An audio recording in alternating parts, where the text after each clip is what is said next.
Video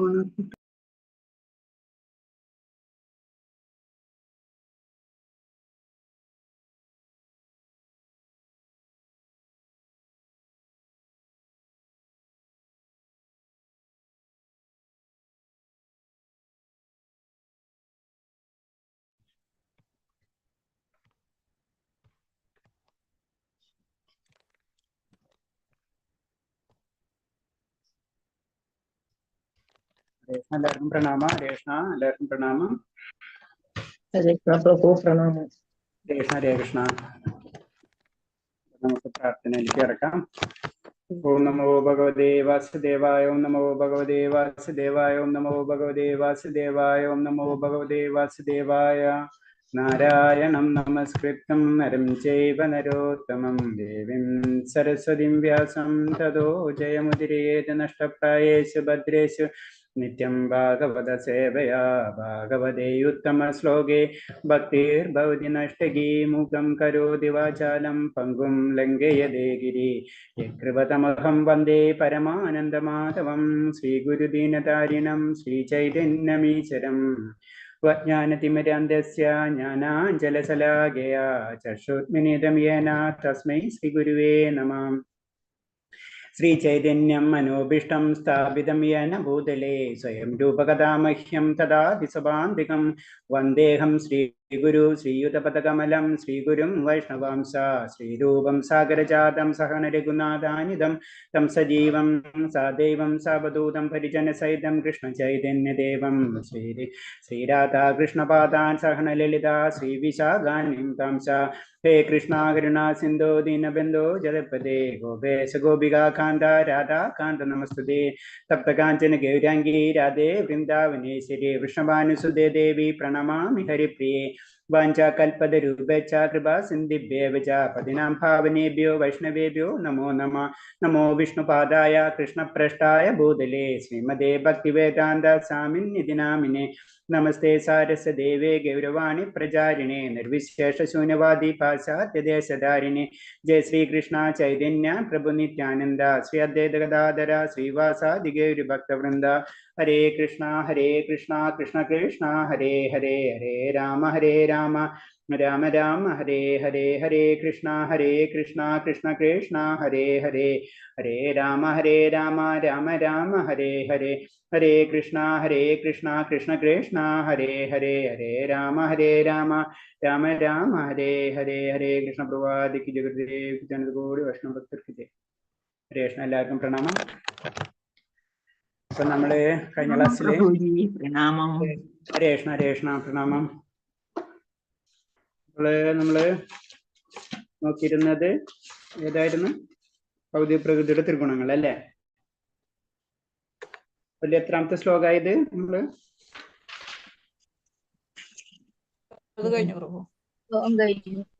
എത്ര കഴിഞ്ഞു?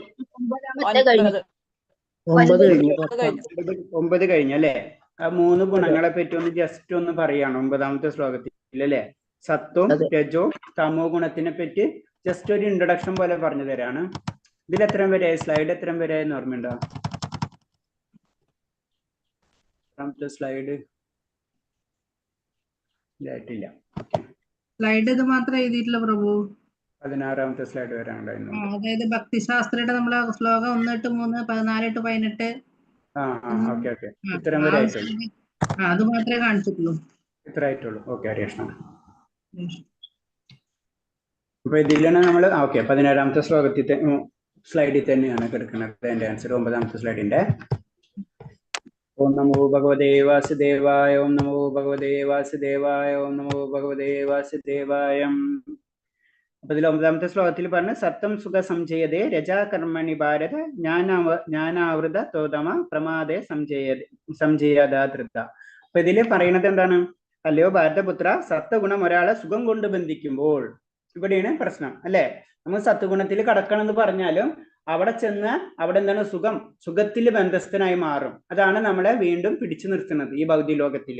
രണ്ടാമത്തെ രജോ ഗുണം. സാധാരണ നമുക്ക് എല്ലാവർക്കും ഉള്ളത് ഭൗതിക പ്രകൃതിയിൽ പ്രത്യേകിച്ച് ഈ കലിയുഗത്തിൽ 99% രജോ ഗുണമായിരിക്കും. കാരണം എന്താണ്? കാമ്യകർമ്മങ്ങൾ, ആഗ്രഹങ്ങളായിരിക്കും, അത്യാസക്തി ആയിരിക്കും, ആഗ്രഹങ്ങൾ വളരെ ആയിരിക്കും. ഒന്ന് കഴിയുമ്പോൾ അടുത്തത്. അപ്പൊ നമ്മൾ കാമ്യകർമ്മങ്ങൾ ഇങ്ങനെ ചെയ്തുകൊണ്ടിരിക്കും. ഒന്ന് കഴിയുമ്പോൾ അടുത്ത കർമ്മം നമ്മൾ തുടങ്ങും. പിന്നെ അടുത്ത തമോ ഗുണം എന്ന് പറയുമ്പോൾ എന്താണ്? അത് ജ്ഞാനത്തെ, അറിവെന്ന് തന്നെ സംഭവമില്ല അവർക്ക്. എന്തിനാണ് ജീവിക്കുന്നതെന്ന് അറിയില്ലാത്ത ഒരവസ്ഥ. ആ അവസ്ഥയാണ് തമോ ഗുണം. അതാണ് ഉന്മാദം. ഉന്മാദക്കാരെ നമുക്കറിയാം അല്ലെ, ഒരു പ്രത്യേക ലോകത്ത് ജീവിക്കണമാണ് അവര്. ഈ 3 ഗുണത്തിന്റെ പ്രത്യേകതകളാണ് ഇതിൽ പറയുന്നത്. അപ്പൊ അതില് സ്ലൈഡിൽ പറയുന്നത് എന്താണ്? നമ്മ ഒരാളെ സന്തോഷത്തിലേക്കും, നന്മ ഒരാളെ സന്തോഷത്തിലേക്കും, കാമം ഒരാളെ ബലവത്തായ പ്രവർത്തനത്തിലേക്കും വ്യവസ്ഥത ചെയ്യുന്നു. എല്ലായ്പ്പോഴും മേൽക്കോയ്മുള്ള മത്സരം, അറിവില്ലായ്മ ഒരാളുടെ അറിവിനെ മൂടി ഭ്രാന്തിലേക്ക് ബന്ധിപ്പിക്കുന്നു. അപ്പൊ ഈ 3 ഗുണങ്ങളും ഞാൻ നമ്മ പറഞ്ഞു. കാരണം എന്താ വെച്ച് കഴിഞ്ഞാൽ ഇതൊക്കെ അങ്ങോട്ടും ഇങ്ങോട്ടും വേരിയേഷൻ ഉണ്ടാവാം. കാലത്തുള്ള ഇതായിരിക്കില്ല നമുക്ക് ഉച്ചയ്ക്ക് ഉണ്ടാവാം. അപ്പൊ അതേപോലെ തന്നെ ഇത് അങ്ങോട്ടും ഇങ്ങോട്ടൊക്കെ കയറും ഇറങ്ങിക്കൊണ്ടിരിക്കും. നമ്മൾ ഒരിക്കലും വിചാരിക്കരുത് നമ്മൾ സത്വഗുണത്തിലാണ്, അപ്പൊ ഇനി നമുക്ക് പ്രശ്നമൊന്നും ഉണ്ടാവില്ല. അത് ചിലപ്പോൾ രജോ ഗുണവും തമോ ഗുണമൊക്കെ ആയിട്ട് മാറും. അതാണ് നമ്മളെ കൺസിസ്റ്റൻസി. നമ്മൾ സ്ഥിരമായിട്ട് ചെയ്യണം ചില കാര്യങ്ങൾ. നാമജപായാലും എന്ത് കാര്യമാണെങ്കിലും എന്ത് പ്രശ്നം ഉണ്ടെങ്കിലും ഒക്കെ ചെയ്യണമെന്ന് വെച്ച് കഴിഞ്ഞാൽ അല്ലെങ്കിൽ താഴാനുള്ള ചാൻസ് ഉണ്ട്. അതാണ് പറഞ്ഞത്. അപ്പൊ ഒന്നാമത്തെ പറഞ്ഞ നന്മ ഒരാളെ, അതായത് സത്വഗുണം എപ്പോഴും സന്തോഷത്തിലേക്കാണ് കൊണ്ടുപോകാം. അത് തന്നെ അയാളെ എന്താണ്? ബദ്ധസ്ഥരാക്കും. പിന്നെന്താണ് അടുത്തത് എന്ന് പറഞ്ഞു കഴിഞ്ഞാൽ അറിവില്ലായ്മ, അതാണ് അജ്ഞാനം. അതെന്താണ്? അതും അയാളെ ബദ്ധസ്ഥരാക്കും എന്ന് പറഞ്ഞു. അപ്പൊ ഏത് തന്നെയായാലും, കാമമായാണെങ്കിലും നന്മയാണെങ്കിലും ഉന്മാദമാണെങ്കിലും എന്താണ്? ആ ബന്ധനം അതുണ്ടാവും. അതാണ് ചങ്ങല നമ്മളെ കാണിച്ചിട്ടുള്ള അറിവില്ലായ്മ. അതായത് കാമം, നന്മ, അതേപോലെ തന്നെ അറിവില്ലായ്മ, ഇതൊക്കെ എന്തിലേക്കാണ് കൊണ്ടുപോകുന്നത്? നമ്മളെ ബന്ധനത്തിലേക്കാണ്. അതായത് ത്രിഗുണങ്ങൾ നമ്മൾ എന്തിനുള്ളതാണ്? ഈ ത്രിഗുണങ്ങൾ നമുക്ക് തന്നിട്ടുള്ളത് ഈ ലോകത്ത് നിലനിർത്താൻ വേണ്ടിയിട്ടാണ്. നമ്മളെ ഈ ലോകത്ത് നിന്ന് പറഞ്ഞു വിടൂല. അതാണ് ത്രിഗുണത്തിന്റെ പ്രത്യേകത. അപ്പൊ 3 ഗുണമുണ്ട്. അറ്റ്ലീസ്റ്റ് നമ്മൾ എന്തിലേക്ക് എത്തണം എന്ന് പറയുന്നത്? നമ്മള് എവിടേക്ക് എത്താന്നാ പറയുന്നത്? സാത്വികഗുണത്തിലേക്കെങ്കിലും നമ്മൾ കടക്കണം. സത്വഗുണത്തിലേക്കെങ്കിലും നമ്മൾ കടക്കണം. കടന്നതിന് ശേഷമേ നമ്മൾ വിശുദ്ധ സത്വഗുണത്തിലേക്ക് നമുക്ക് കടക്കാൻ കഴിയുള്ളൂ. നമ്മൾ പരിശുദ്ധീകരിക്കുകയാണ്. ഒരേ ഗുണത്തിലും പരിശുദ്ധീകരണമാണ് നമുക്ക് വന്നിട്ടുള്ളത്. അതില് ഓക്കെ 10ാമത്തെ ശ്ലോകം പറഞ്ഞ് രജസ്തമിഭൂയ സത്തം ഭവതി ഭാരത രജസ്തത്വം തമശ്ചൈവ തമസത്തം രജസ്തത. അല്ലയോ ഭാരത, ചിലപ്പോൾ സത്വഗുണം രജോ തമോ ഗുണങ്ങളെ തോൽപ്പിച്ചുകൊണ്ട് മുന്നേറും. ചിലപ്പോൾ രജസ് സത്വഗുണമോ തമോ ഗുണങ്ങളെ കീഴടക്കുന്നു. മറ്റു ചിലപ്പോൾ തമസ് സത്ത് രജസ്തമങ്ങളെയും. ഈ വിധത്തിൽ എപ്പോഴും ആധിപത്യത്തിലുള്ള മത്സരം നിലനിൽക്കുന്നു. അപ്പൊ ക്ലിയർ ആയിട്ട് മനസ്സിലാവണമെന്ന് വെച്ച് കഴിഞ്ഞാല് എന്താണ്? നമുക്ക് ഈ മത്സരങ്ങൾ ഒരിക്കലും ഒരു ഗുണം ഏത് സമയത്തും നിലനിൽക്കില്ല. ഇത് അങ്ങോട്ടും ഇങ്ങോട്ടും മാറിക്കൊണ്ടിരിക്കും. അപ്പൊ സത്വഗുണം അതിനെന്താണ്? ചിലപ്പോൾ സത്വഗുണത്തെ രജോ തമോ ഗുണങ്ങൾ തോൽപ്പിക്കും. ചിലപ്പോൾ രജോ തമോ ഗുണത്തിനെ സത്വഗുണം തോൽപ്പിക്കും. ഇത് എപ്പോഴും മാറി മറിഞ്ഞുകൊണ്ടിരിക്കും. അപ്പൊ അതാണ് പറയുന്നത്, നമ്മൾ ഈ മത്സരം എപ്പോഴും തുടർന്നുകൊണ്ടിരിക്കും. നമ്മൾ എല്ലാ സമയത്തും നമുക്ക് ഒരേ രീതിയിലുള്ള ചിന്തയായിരിക്കില്ല. ഏത് സമയത്തും ഭഗവാനെ ചിന്തിക്കാന്ന് പറഞ്ഞാലും നമുക്ക് പ്രാക്ടിക്കൽ ആക്കാൻ പറ്റില്ല അല്ലെ. നമുക്ക് പല കാര്യങ്ങളും നമ്മളിലേക്ക് വന്നുകൊണ്ടേയിരിക്കും. അതാണ് പറഞ്ഞത്, ഏറ്റക്കുറച്ചുകൾ വന്നുകൊണ്ടിരിക്കും. അപ്പൊ അതിന് പറയാണ് ഈ മത്സരം എപ്പോഴും തുടർന്നു പോരുകയാണ്. അപ്പൊ അതുകൊണ്ട് കൃഷ്ണബോധത്തിൽ പുരോഗമിക്കാൻ ആഗ്രഹിക്കുന്നവർ ഈ 3 ഗുണങ്ങളെയും അതിക്രമിക്കണം. ഈ 3 ഗുണങ്ങളെയും അതിക്രമിച്ചാലേ ശരിക്കും കൃഷ്ണാവബോധത്തിലേക്ക് നമുക്ക് കടക്കാൻ പറ്റൂ. ഇവയിൽ ഒന്നിന്റെ ആധിപത്യം ഒരാളെ എല്ലാ പ്രവർത്തനങ്ങളും പെരുമാറ്റത്തിലും ആഹാരീതിയിലും ഒക്കെ സ്പഷ്ടമായി കാണുക പതിവാണ്. അപ്പൊ നമ്മളെ ഗുണം എന്താണെന്ന് നമ്മുടെ പെരുമാറ്റത്തിൽ നിന്നും നമ്മൾ ആഹാര രീതിയിൽ നിന്നും ഇതൊക്കെ നമുക്ക് മനസ്സിലാക്കാൻ കഴിയും. നമുക്ക് എന്തിനാണ്? നമുക്ക് സത്വഗുണമാണെങ്കിൽ അങ്ങനത്തെ രീതിയിലുള്ള പെരുമാറ്റമായിരിക്കും, അങ്ങനത്തെ രീതിയിലുള്ള ജീവിത രീതികളായിരിക്കും, അങ്ങനത്തെയുള്ള ആഹാരക്രമങ്ങളൊക്കെ ആയിരിക്കും. അത് കാണാൻ കഴിയും. അപ്പൊ നമ്മൾ എന്താണ് ചെയ്യുന്നത്? തിരിക്കുകയാണ് ചെയ്യുന്നത്. ഇവിടെ നമുക്ക് സാത്വികഗുണത്തിലുള്ള വ്യക്തികൾക്ക് ഇങ്ങനെയുള്ള ഭക്ഷണ രീതികളായിരിക്കും, ഇങ്ങനത്തെ ചിന്താഗതികളായിരിക്കും ഒക്കെ കാണാം. അപ്പൊ നമ്മൾ എന്താണ്? നമുക്ക് സാത്വികഗുണത്തിൽ കടക്കണമെങ്കിൽ എന്താണ്? നമ്മൾ ഇതിലേക്ക് മാറ്റം വരുത്താണ് ചെയ്യുന്നത്. അത് മനസ്സിലായില്ലേ? അപ്പൊ എന്റെ നമ്മളെ ലക്ഷ്യം സാത്വികഗുണത്തിലേക്ക് കടക്കാണ്. അപ്പൊ സാത്വികഗുണങ്ങളുള്ള ആൾക്കാരുടെ പ്രത്യേകതകൾ ഇതിൽ പറഞ്ഞു തരാണ്. രജോ ഗുണമുള്ള ആൾക്കാരുടെ പ്രത്യേകതകൾ പറഞ്ഞു തരാണ്. താമസ്യ ഗുണമുള്ളവരുടെ പ്രത്യേകതകൾ പറഞ്ഞു തരാണ്. അപ്പൊ തമസോ രജോ ഗുണം ഉള്ളവര് നമ്മൾ എന്താ ചെയ്യേണ്ടത്? അറ്റ്ലീസ്റ്റ് സാത്വിക ഗുണത്തിനെ അനുകരിക്കുക. നമ്മൾ അങ്ങനെ ചെയ്യാം. അപ്പൊ എന്താ, ഓട്ടോമാറ്റിക് ആയിട്ട് സാത്വിക ഗുണത്തിലേക്ക് നമ്മൾ കടക്കും. അതാണ് പറഞ്ഞത്. പക്ഷെ എന്താണ്, ഈ 3 ഗുണവും അതിക്രമിച്ച് കഴിഞ്ഞാലോ ശരിക്കും എന്താണ് കൃഷ്ണാബോധത്തിലേക്ക് കടക്കുള്ളൂ. പക്ഷെ അറ്റ്ലീസ്റ്റ് നമ്മൾ സാത്വിക ഗുണത്തിലേക്ക്, തമോ ഗുണമുള്ളവർ രജോ ഗുണത്തിലേക്കും രജോ ഗുണമുള്ളവർ സാത്വിക ഗുണത്തിലേക്കും കടക്കാൻ പരിശ്രമിക്കണം എന്നാണ് പറയുന്നത്. ആ വിശുദ്ധ സത്വഗുണം അതിനെയാണ് വാസുദേവാവസ്ഥ എന്ന് പറയുന്നത്. അതായത് 3 ഗുണത്തിന്റെ അപ്പുറത്തുള്ള അവസ്ഥയാണ് വാസുദേവാവസ്ഥ അല്ലെങ്കിൽ വിശുദ്ധ സത്വഗുണം എന്ന് പറയുന്നത്. അപ്പൊ മനുഷ്യർ ഏത് ഗുണത്തിലാണെന്ന്, നമ്മളെ പല രീതിയിലുള്ള വ്യക്തികളുണ്ട്, ഏത് ഗുണത്തിലാണെന്ന് നമുക്ക് മനസ്സിലാക്കാൻ കഴിയും. എങ്ങനെ? അവരുടെ പ്രവർത്തന രീതികൾ അനുസരിച്ച്. അതാണ് ഓരോ വ്യക്തികളും, വലിയ വലിയ ആചാര്യന്മാർ ഓരോരോ വ്യക്തികളെ കാണുമ്പോഴേക്കും അവർക്ക് മനസ്സിലാവും. അവർ സംസാരിക്കുമ്പോൾ തന്നെ നമ്മൾ എന്തൊക്കെ പറഞ്ഞാലും അവർക്ക് കാര്യം മനസ്സിലാവും ഇവൻ ഏത് ഗുണത്തിലുള്ളതാണെന്ന്. കാരണം അവർക്ക് ഈ രീതികളൊക്കെ മനസ്സിലാവും. ഒരു തരത്തില് സൈക്കോളജി ആണ് അത്. നമ്മളെ സൈക്കോളജി അവർക്ക് പിടികിട്ടും. അതാണ് ഭഗവത. സൈക്കോളജിയും കാണാൻ പറ്റും, അതേപോലെ പല കാര്യങ്ങളും ഇതിൽ കാണാൻ പറ്റും. പക്ഷെ ഇത് മാനേജ്മെന്റും ഉണ്ട്, സൈക്കോളജി ഉണ്ട്, എല്ലാതും ഉണ്ട്. പക്ഷെ അതൊന്നല്ല. പക്ഷെ എന്താണ്, ശരിക്കും നമുക്ക് ഈ കാര്യങ്ങൾ ഇതിലുണ്ട്. അത് കാരണം കൊണ്ട് പറഞ്ഞു വരുന്നത് ഇത്രേ ഉള്ളൂ. എന്താണ്, നമ്മൾ അറ്റ്ലീസ്റ്റ് സാത്വിക ഗുണത്തിലേക്ക് കടക്കാൻ അതിനനുകരിക്കാം. ഹരേ കൃഷ്ണ.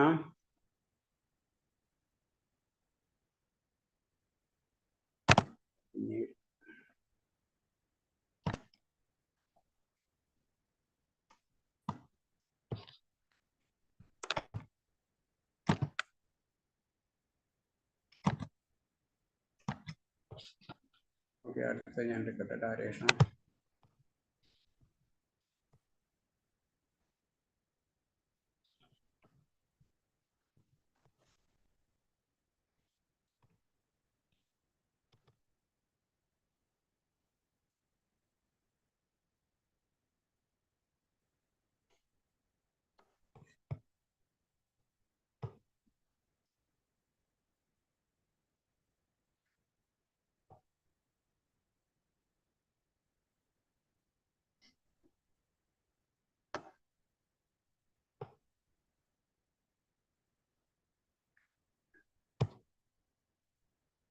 വീഡിയോ പലരും ഓഫാണ് കേട്ടാ. ഹരേ കൃഷ്ണ. മാതാജി ഒന്ന് നോട്ട് ചെയ്യണം കേട്ടാ. ഞാൻ പറയുന്നുണ്ട് കൃഷ്ണ പറയണം, വീഡിയോ ഓൺ ചെയ്തിരിക്കും. ഹരേ കൃഷ്ണ. കാരണം നമ്മൾ അമ്പലത്തിൽ നിന്നൊക്കെ കയറി കഴിഞ്ഞാൽ പിന്നെ ബുദ്ധിമുട്ടാണ്. നമുക്ക് റിപ്ലൈ തന്നെ പറയാൻ പറ്റില്ല. അത്ര സ്ട്രിക്റ്റ് ആണ് ഭക്തിശാസ്ത്രി കോഴ്സ്. ബാക്കിയുള്ള കോഴ്സ് പോലെ എല്ലാം നമുക്ക് അറിയാവുന്നതാണ്. ഹരേ കൃഷ്ണ. കാരണം അവര് പിന്നെ കംപ്ലീറ്റ് കയറി ഇഷ്യൂസ് ഉണ്ടാക്കി കഴിഞ്ഞാൽ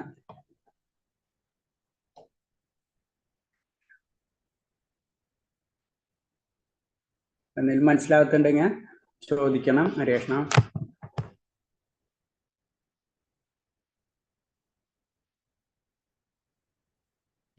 ഒരു സെക്കൻഡ്, സ്ലൈഡ് കുറച്ച് അങ്ങോട്ടും ഇങ്ങോട്ടേക്ക് ഉണ്ടെങ്കിൽ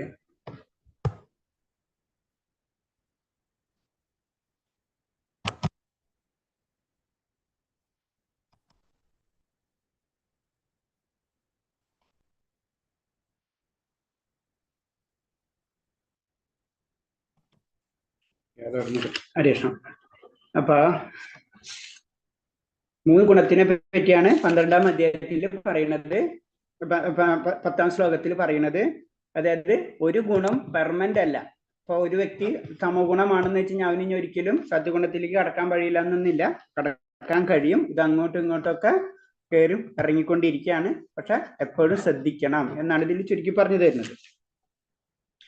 അടുത്തത് 11-ാമത്തെ ശ്ലോകം. സർവദാരേഷു ദേഹാസ്മിൻ പ്രകാശുപജായതേ ജ്ഞാനം യഥാ തഥാ വിദ്യാത് വിവർത്തം സത്വമുച്യതേ. ശരീരത്തിന്റെ എല്ലാ ദ്വാരങ്ങളും ജ്ഞാനത്താൽ പ്രകാശിതമാകുമ്പോൾ സത്വഗുണത്തിന്റെ പ്രഭാവം അനുഭവപ്പെടുന്നു. അപ്പൊ എന്താണ്, എല്ലാതും, എല്ലാ ചിന്തകളും, നമ്മളെ പ്രവർത്തികളും ഇതൊക്കെ എന്താണ്, എല്ലാതും സാത്വികഗുണത്തിൽ എത്തുമ്പോൾ എല്ലാതും പ്രകാശമാനം എന്ന് പറയുമ്പോൾ എല്ലാം ജ്ഞാനത്തിലേക്ക് വഴി തെളിയിക്കുകയാണ് ചെയ്യുന്നത്. അപ്പൊ അതിൽ പറയുന്നത് നമുക്കറിയാം, ശരീരത്തിൽ 9 ദ്വാരങ്ങളുണ്ട്. 2 കണ്ണുകൾ, 2 ചെവികൾ, 2 നാസാധാരങ്ങൾ, വായ, ലിംഗം, മലദ്വാരം. ഇതൊക്കെ എന്താണ്, ഇവയെല്ലാം സാത്വിക ലക്ഷണങ്ങൾ പ്രകാശിതമാകുമ്പോൾ മനുഷ്യൻ സത്വഗുണ സമ്പന്നനാണെന്ന് മനസ്സിലാക്കാം. നമ്മ കാണുന്നത് സാത്വികമായിട്ടുള്ള കാര്യങ്ങൾ കാണാൻ ശ്രമിക്കുക. കേൾക്കുന്നത് സാത്വികമായിട്ടുള്ള, അതാണ് കണ്ണും ഇതൊക്കെ പറയുന്നത്. സാത്വികമായിട്ടുള്ള കാര്യങ്ങൾ കേൾക്കാൻ ശ്രമിക്കുക. അങ്ങനെ എല്ലാതും കഴിക്കുന്നത്, ഭക്ഷണം, നമ്മള് വായ, അത് നമ്മൾ സംസാരിക്കുന്നതും അതുപോലെ തന്നെ കഴിക്കുന്നതും ഒക്കെ എന്താണ് സാത്വികമായിട്ടുള്ള കാര്യങ്ങൾ ചെയ്യുക. അങ്ങനെ എല്ലാതും അതേപോലെ ചെയ്യുമ്പോൾ ഓട്ടോമാറ്റിക് ആയിട്ട് എല്ലാതും പ്രകാശമാനമായി തീരും. എല്ലാതും സാത്വികത്തിൽ കടക്കുമ്പോൾ നമ്മളെ ശരീരവും മനസ്സും ആത്മാവും പരിശുദ്ധീകരിക്കപ്പെടും. അതാണ് പറയുന്നത്. അപ്പൊ ഇതിനു വേണ്ടി നമ്മൾ പരിശ്രമിക്കണം. ഹരേ കൃഷ്ണ. അടുത്ത ശ്ലോകം. ലോഭ പ്രവർത്തിതൻ ആരംഭ കർമ്മണാശ്രമ സ്പൃഹ രജസ്ഥാനി ജായതേ വിവർദ്ധേ ഭരതർഷഭ. ഹേ ഭരതശ്രേഷ്ഠ, രജഗുണം വർദ്ധിക്കുമ്പോൾ അതിയായ ആസക്തി, ബലോദിഷ്ടമായ പ്രവർത്തനം, കഠിനമായ പ്രയത്നം, അടങ്ങാനാവാത്ത ആഗ്രഹം, മോഹാവേശം എന്നീ ലക്ഷണങ്ങൾ ഉണ്ടാകുന്നു. അപ്പൊ അടുത്തത് സാത്വികഗുണത്തിന്റെ കാര്യം പറഞ്ഞു. അടുത്തത് രജോഗുണത്തിന്റെ കാര്യം ഡീറ്റെയിൽ ആയിട്ട് പറയാണ്. അതിൽ പറയുന്നത് രജോ ഗുണം കൂടുമ്പോൾ നമുക്ക് എന്താണ് അതിയായ ബലോദിഷ്ടമായിട്ടുള്ള പ്രവർത്തനം, അതിയായ ആസക്തി, പിന്നെ എന്താണ് കഠിനമായിട്ട് നമ്മൾ ഒരു കാര്യത്തിന് വേണ്ടി എന്തും ചെയ്യാന്നുള്ളൊരു പ്രയത്നം, അതിന് കഠിനമായ പ്രയത്നം, അടങ്ങാനാവാത്ത ആഗ്രഹം, ഇതൊക്കെ എന്താണ് രജോ ഗുണമുള്ള വ്യക്തികളുടെ പ്രത്യേകതയാണ്. അപ്പൊ അതിന് പറഞ്ഞ് ഭൗതിക ലോകം രജോ ഗുണ നിർമ്മിതമാണെന്ന് പറഞ്ഞതിന്റെ കാരണം അതാണ്. 90% രജോ ഗുണമാണ്. എല്ലാവർക്കും ആഗ്രഹങ്ങളാണ്. അപ്പൊ ആഗ്രഹങ്ങൾ ഉണ്ട്, അത്ര അതിയായ ആഗ്രഹങ്ങൾ കുഴപ്പമില്ല, പക്ഷെ എന്താണ് അതിയായ ആഗ്രഹം അങ്ങനെ വരുമ്പോൾ എന്താണ് അത് രജോ ഗുണമാണ് എന്ന് നമ്മളോട് പറഞ്ഞു തരാണ്. അപ്പൊ അത് മനസ്സിലാക്കി പതുക്കെ പതുക്കെ നമ്മൾ സാത്വിക ഗുണത്തിലേക്ക് കടക്കണം. അപ്പൊ നമ്മളെ തന്നെ നമുക്ക് മനസ്സിലാക്കാൻ പറ്റുന്ന ഒരു കാര്യമാണ് നമ്മൾ ഏത് ഗുണത്തിലാണെന്ന് നമുക്കറിയാം. രജോ ഗുണത്തിലാണോ തമോ ഗുണത്തിലാണോ സാത്വിക ഗുണത്തിലാണെന്ന് നമ്മളെ തന്നെ നമ്മൾ മനസ്സിലാക്കി അതിനനുസരിച്ച് നമ്മൾ പ്രവർത്തിക്കണം. ഇതാണ് പറയുന്നത് ഇതില്. അതാണ് രജോ ഗുണ സ്വഭാവി തനിക്ക് കിട്ടിയിട്ടുള്ള സ്ഥാനത്തിൽ ഒരിക്കലും സംതൃപ്തനാകാറില്ല. എന്ത് കിട്ടിയാലും മതി വരാത്ത ഒരവസ്ഥയായിരിക്കും രജോ ഗുണ സ്വഭാവികൾ എന്ന് പറയാണ്. അത് ഉയർത്താനായി ആഗ്രഹിച്ചു കൊണ്ടേയിരിക്കും. ഒന്ന് കിട്ടിയാൽ 10 മതിയെന്നായ ഒരു ആഗ്രഹം എപ്പോഴും ഉണ്ടായിരിക്കും. തനിക്ക് വീടുണ്ടാക്കാൻ ശ്രമിക്കുകയാണെങ്കിൽ അത് കൊട്ടാരം പോലെയുള്ള ഒന്നാവണമെന്നായിരിക്കും ഉദ്ദേശിക്കുക. ഇത് നമ്മളെ സാധാരണ പ്രഭാസ്വാമിയുടെ ഏറ്റവും വലിയ പ്രത്യേകത എന്ന് പറഞ്ഞു കഴിഞ്ഞാൽ സാധാരണ രീതിയിൽ നമ്മളെ ഭാഷയിൽ നമുക്ക് പറഞ്ഞ് മനസ്സിലാക്കി തരാണ് എന്താണ് രജോ ഗുണം എന്ന്. കാരണം സാധാരണ രീതിയിൽ എല്ലാവരും വീടുണ്ടാകാൻ ആഗ്രഹിക്കും, പക്ഷെ എന്താണ് നമ്മളെ വീട് കൊട്ടാരം പോലെ ആഗ്രഹിക്കും. അതാണ് പറഞ്ഞത്. താൻ അതിൽ എന്നും താമസിക്കാൻ പോകുന്നെന്നാണ് അയാളുടെ വിചാരം. നമുക്ക് മരണമില്ല. അതാണ് രജോഗുണ ബാധ്യതയായിട്ടുള്ള വ്യക്തികളുടെ ചിന്ത. അവർക്ക് മാത്രം മരണമില്ല, ബാക്കി എല്ലാവരും മരിച്ചു പോകും. അതാണ് പ്രത്യേകത. താൻ അതിൽ എന്നും താമസിച്ചു പോകുന്നു എന്നാണ് അയാളുടെ വിചാരം. അയാൾക്ക് ഇന്ദ്രിയ സുഖഭോഗങ്ങൾ അത്യാർത്തിയുണ്ട്, അതിനറുതിയില്ല. ആ വീട്ടിൽ കുടുംബസമേതം എന്നെന്നും ഇന്ദ്രിയ സുഖങ്ങൾ അനുഭവിക്കണമെന്ന് അയാൾ ആഗ്രഹിക്കുന്നു. രജോഗുണത്തിന്റെ സ്വഭാവമാണ് ഇതെല്ലാം എന്ന് മനസ്സിലാക്കണം. നമുക്ക് നമ്മുടേതായിട്ടുള്ള ആഗ്രഹങ്ങൾ മാത്രമുള്ളൂ ഈ ലോകത്ത്. അതാണ് രജോഗുണത്തിന്റെ പ്രത്യേകത. ബാക്കിയുള്ള കാര്യങ്ങൾ നമ്മൾ ചിന്തിക്കില്ല. വീട് വെക്കണമെങ്കിൽ ഏറ്റവും വലിയ വീട്, അങ്ങനെ മരണം ഇല്ല എന്നൊരവസ്ഥയാണ് രജോ ഗുണ ചിന്താഗതിയുള്ള പ്രത്യേകത. അവര് എന്നും ഈ ലോകം അവസാനിക്കില്ല, ഞാൻ മാത്രമാണ് ഈ ലോകത്തിന്റെ അധിപൻ എന്നുള്ള ചിന്താഗതി ആർക്കുണ്ടാവും? രജോ ഗുണ ബാധിതരായിട്ടുള്ള വ്യക്തികൾക്ക് ഉണ്ടാകും എന്ന് പറഞ്ഞു. ഈ ലോകത്തെ പിടിച്ചു നിർത്തുന്നതും രജോ ഗുണക്കാരാണ്. ശരിക്കും പറഞ്ഞു കഴിഞ്ഞാൽ പലതരം ആഗ്രഹങ്ങൾ പലതരം കാര്യങ്ങൾ ചെയ്തുകൊണ്ടേയിരിക്കും. സത്യം പറഞ്ഞു കഴിഞ്ഞാല് പറയുന്നത് നമുക്ക് ബേസിക് ആയിട്ട് 2 കാര്യത്തിൽ നമ്മൾ പറയുന്നത് ധാന്യങ്ങളും പശു, ഇതാണ് ബേസിക് ആയിട്ടുള്ള കൺസെപ്റ്റ്. അപ്പൊ അതിൽ നിന്നാണ് ബാക്കി എല്ലാതും വരുന്നത്. അപ്പൊ ഇത് മിനിമം നമ്മൾ അത്ര മതി. ശരിക്കും പ്രഭാസ്വാമി ക്ലിയർ ആയിട്ട് പറഞ്ഞിട്ടുണ്ട്, കുറച്ച് ധാന്യവും ഒരു പശു ഉണ്ടെന്ന് വെച്ച് കഴിഞ്ഞാൽ ജീവിതത്തിലേക്ക് വേണ്ടിയിട്ടുള്ള എല്ലാ കാര്യങ്ങളായി എന്നാണ് പറയുന്നത്. പക്ഷെ എന്താണ് അതിന്റെ അപ്പുറത്തേക്കുള്ള ചിന്തകൾ കൂടി വരുമ്പോൾ അത് രജോ ഗുണത്തിലേക്ക് പോകും. അതാണ് നമ്മൾ പശു എന്നൊക്കെ പറയുമ്പോൾ സാത്വിക ഗുണത്തിലേക്ക് നമ്മൾ പറയാനുള്ള കാരണം. പറഞ്ഞില്ല പശു അങ്ങനത്തെ ഉള്ള പശു എന്ന് പറയുന്നത് സാത്വിക ഗുണത്തിലുള്ള മൃഗമാണെന്ന് പറയുന്നതിന്റെ കാരണം. അത് ഓട്ടോമാറ്റിക് ആയിട്ട് നമുക്ക് ലിമിറ്റേഷൻസ് അതിൽ തന്നെ നിലനിൽക്കാനുള്ള ആഗ്രഹം നമ്മളെ വളർത്തിയെടുക്കാൻ പറ്റും. ഹരേ കൃഷ്ണ. ഇത്രയും പറഞ്ഞതിൽ വല്ല സംശയം ഉണ്ടോ?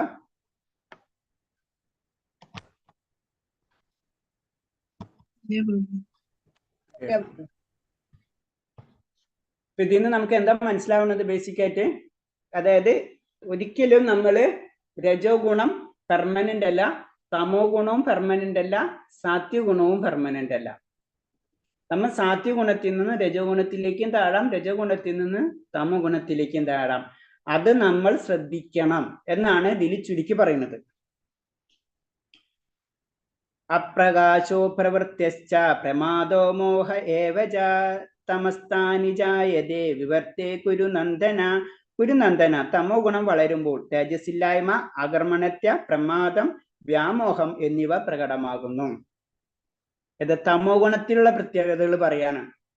അങ്ങനെ വരുന്ന കാര്യങ്ങളും തേജസ്സില്ലായ്മ, ഒന്നിനോടും ഒരു ആഗ്രഹമില്ലായ്മ, അങ്ങനെയൊക്കെ തേജസ്സില്ലായ്മ, അകർമ്മണ്യ, ഒരു പ്രവൃത്തി ചെയ്യാൻ ആഗ്രഹിക്കാതിരിക്കുക, പ്രമാദം, വ്യാമോഹം, ഇതൊക്കെ എന്താണ്? ഇതൊക്കെ തമോ ഗുണത്തിന്റെ മടി എന്ന് പറയും സാധാരണ രീതി. അപ്പൊ അങ്ങനെയുള്ള കാര്യങ്ങളൊക്കെ എന്താണ് വരുന്നത്? തമോ ഗുണ പ്രധാനമാണ്. അപ്പൊ എന്താണ്? താമസ്യ സ്വാഭാവിക നിയന്ത്രിത തത്വത്തിനനുസരിച്ചല്ല പ്രവർത്തിക്കുന്നത്. തന്നിഷ്ടം പോലെ ഒരു ഉദ്ദേശവുമില്ലാതെ പ്രവർത്തിക്കാനാണ് അവർക്കിഷ്ടം. അതായത് മൃഗ സ്വഭാവം. അതാണ് തമോ ഗുണമുള്ള വ്യക്തികളുടെ സ്വഭാവം. അത് കാരണം കൊണ്ടാണ് അവര് മൃഗമായിട്ട് തന്നെ ജനിക്കും എന്ന് പറയാൻ കാരണം മൃഗങ്ങൾക്ക് എന്താണ്? അവരെ നിയന്ത്രിക്കാൻ ഇഷ്ടമല്ല, അല്ലെ? അവരിഷ്ടത്തിന് ജീവിക്കാനാണ് ഇഷ്ടം. ഇത് തന്നെയായിരിക്കും എന്തായിരിക്കും തമോ ഗുണമുള്ള ജനങ്ങളുടെ പ്രത്യേകത എന്ന് പറയുന്നത്. തന്നിഷ്ടം പോലെ ഒരു ഉദ്ദേശവും ഇല്ലാതെ, ഒരു ഉദ്ദേശം എന്ന് പറഞ്ഞു കഴിഞ്ഞാൽ ഞാൻ എന്തിനാണ്, ഞാൻ എന്താണ് എന്നുള്ളൊരു ചിന്തയില്ലാതെ എന്തിനോ വേണ്ടി അവർ ജീവിക്കുന്നതായിരിക്കും. അതാണ് അതിൽ പറയുന്നത്. അധ്വാനശേഷി അയാൾക്കുണ്ടെങ്കിലും അത് ഉപയോഗിക്കാൻ തുനിയില്ല. വേറൊരു പ്രത്യേകത, അവർക്ക് പല പവർ ഭഗവാൻ കൊടുത്തിട്ടുണ്ടെങ്കിൽ അതൊന്നും ഉപയോഗിക്കില്ല. അയാൾ എന്താ പറയുന്നത്? ഒരു ഉദ്ദേശമില്ലാതെ ജീവിക്കുക. ബോധാവസ്ഥയിലാണെങ്കിലും ഇക്കൂട്ടേറെ ജീവിതം കർമ്മരഹിതമാണ്. കർമ്മരഹിതം എന്ന് പറയുന്നത് അവരുടെ ജീവിത ലക്ഷ്യം അവർക്ക് അറിയില്ല. അതാണ് കർമ്മരഹിതം പറയുന്നത്. ഇതാണ് താമസ്യ സ്വഭാവികളുടെ ലക്ഷണങ്ങൾ. ഇങ്ങനെയുള്ള വ്യക്തികളാണ് താമസ്യ സ്വഭാവികൾ എന്ന് പറഞ്ഞത്. അപ്പൊ സാത്വിക സ്വഭാവികളുള്ളവർ, രജോ സ്വഭാവമുള്ളവർ, താമസികൾ സ്വഭാവമുള്ളവരെ പറയാണ്. അപ്പൊ സാത്വിക സ്വഭാവമുള്ളവർക്ക് ആ 9 ധാരങ്ങൾ, ശരീരത്തിൽ 9 ധാരങ്ങളുണ്ട്. നമ്മൾ 9ന്റെ ഇമ്പോർട്ടൻസ് നമുക്കറിയാം. അപ്പൊ 9 ധാരങ്ങളുണ്ട്. ആ 9 ധാരം പ്രകാശമാനമായി തീരും. അതാണ് നമ്മൾ കേൾക്കേണ്ടത്. നല്ലത് കേൾക്കുക, നല്ലത് പറയാ, നല്ലത് കാണാം. ഇതൊക്കെ നല്ലതിന് വേണ്ടി പരിശ്രമിച്ചുകൊണ്ടിരിക്കും. അതാണ് എല്ലാതും നമ്മൾ ഭഗവാനായിട്ട് കണക്ട് ചെയ്ത് കഴിഞ്ഞാൽ എല്ലാതും നല്ലതായി മാറും. അതാണ് എല്ലാതും ഭഗവാനിലേക്ക് കണക്ട് ചെയ്യുമ്പോൾ ഓട്ടോമാറ്റിക്കായിട്ട് ആ വ്യക്തി സാത്വികനായി മാറും. അതാണ് നമ്മൾ എപ്പോഴും മാക്സിമം നമ്മൾ പരിശ്രമിക്കണം. ഇങ്ങനത്തെ കാര്യങ്ങൾ, ഭഗവാന്റെ കാര്യങ്ങൾ കേൾക്കുക, ഭഗവാനെ കാണാം, ഒക്കെ ഭഗവാനായിട്ട് കണക്ട് ചെയ്യാൻ ശ്രമിക്കുക. അപ്പൊ സാത്വികം അല്ല, നമ്മൾ അടുത്ത താഴെയാണ് ഭൗതികമായിട്ടുള്ള ഇപ്പോഴത്തെ ജീവിത രീതി. അവർക്ക് എന്താണ്? എല്ലാവർക്കും അതിയായ ആഗ്രഹങ്ങളായിരിക്കും, കഠിനമായിട്ടുള്ള ആഗ്രഹങ്ങളായിരിക്കും. അതിന്റെ പിറകെ പോവായിരിക്കും അവരാണ് രജോ ഗുണമുള്ള വ്യക്തികൾ എന്ന് പറയുന്നത്. തമോ ഗുണങ്ങൾ എന്ന് പറഞ്ഞു കഴിഞ്ഞാൽ ഇവർക്ക് എന്താ ചെയ്യേണ്ടതെന്ന് അറിയില്ല. അന്ന് അവർക്ക് തന്നിഷ്ടമായിട്ടുള്ള പ്രവർത്തിക്കാൻ അവർക്കായിരിക്കും ഇഷ്ടം. അങ്ങനെയുള്ള വ്യക്തികളെയാണ് തമോ ഗുണ ബാധിതയായിട്ടുള്ള വ്യക്തികൾ എന്ന് പറയുന്നത്. ഹരേ കൃഷ്ണ. ഇനിയിപ്പോ 3 തരം വ്യക്തികളെ പറ്റി പറഞ്ഞു തന്നു. ഇനി ഇതിന്റെ ഓരോരുത്തരും എവിടെയാണ് എന്ന് പറഞ്ഞു തരാണ് അടുത്ത ശ്ലോകങ്ങളിൽ കൂടി. യഥാ സത്തോ പ്രവർത്തത്തോ പ്രളയം യാതി ദേഹാഭൃതേ തദോത്തമവിധം ലോക അമലാൻ പ്രതിപദ്ധ്യതേ. സാത്വികർ മരിക്കുമ്പോൾ ഋഷിവര്യന്മാരുടെ നിർമ്മലങ്ങളായ ഉത്കൃഷ്ട ലോകങ്ങളിൽ എത്തുന്നു. അതാണ് സാത്വികര് മരിച്ചു കഴിയുമ്പോൾ, അവർക്ക് ശരീരം വെടിഞ്ഞു കഴിഞ്ഞാൽ ഋഷിമാരുടെ, നമുക്കറിയാം 14 ലോകങ്ങൾ ഉണ്ടെന്ന് അറിയാം. അപ്പൊ ഉന്നത ലോകങ്ങളിലേക്ക് സാത്വികമായിട്ടുള്ള വ്യക്തികൾക്ക് കടക്കാൻ കഴിയും എന്ന് ഭഗവാൻ ക്ലിയർ ആയിട്ട് പറഞ്ഞു തരുന്നു. അപ്പൊ അറ്റ്ലീസ്റ്റ് സാത്വിക ലോകത്തിൽ നമുക്ക് സാത്വികമായിട്ടുള്ള ഗുണം കിട്ടിക്കഴിഞ്ഞാൽ തന്നെ നമുക്ക് ഭഗവാനെ പറ്റി ചിന്തിക്കാനും പ്രവർത്തിക്കാനും ഒരു സാധ്യത നമുക്ക് ലഭിക്കും. നമ്മിപ്പൊ തന്നെ വിശുദ്ധ സത്വഗുണത്തിലേക്കോ അല്ലെങ്കിൽ ത്രിഗുണങ്ങളെ മുഴുവനും മാറ്റി നമുക്ക് കടക്കാൻ പറ്റില്ലെങ്കിലും അറ്റ്ലീസ്റ്റ് സത്യഗുണത്തിലേക്ക് കടന്നു കഴിഞ്ഞാൽ തന്നെയും നമുക്ക് ഉന്നതമായിട്ടുള്ള ഗ്രഹങ്ങളിലേക്ക് കടക്കാൻ കഴിയും എന്ന് പറഞ്ഞു തരാണ്. സത്വഗുണ സമ്പന്നർ ബ്രഹ്മലോകം, ജനകലോകം മുതലായ ഉത്തമ ഗ്രഹത്തിൽ എത്തിച്ചേർന്ന് ദേവതുല്യമായ ആനന്ദം അനുഭവിക്കും.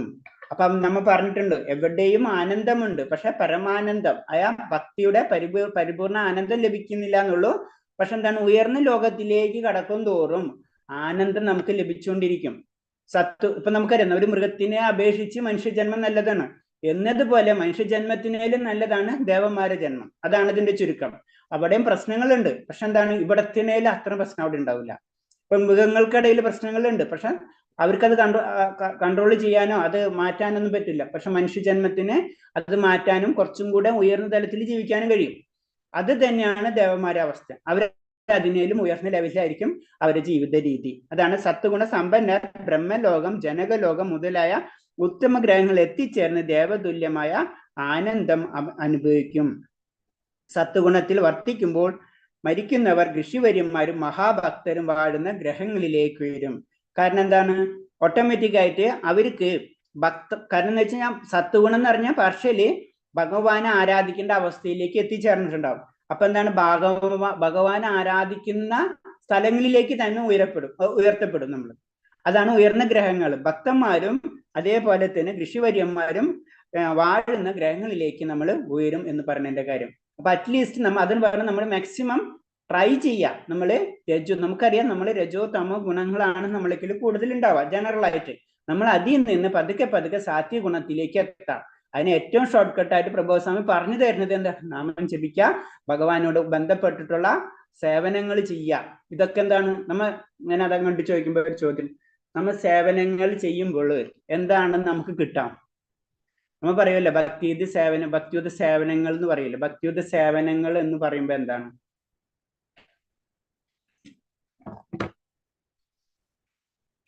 നമ്മുടെ പൂർവ്വ കർമ്മഫലങ്ങൾ കുറഞ്ഞു വരും.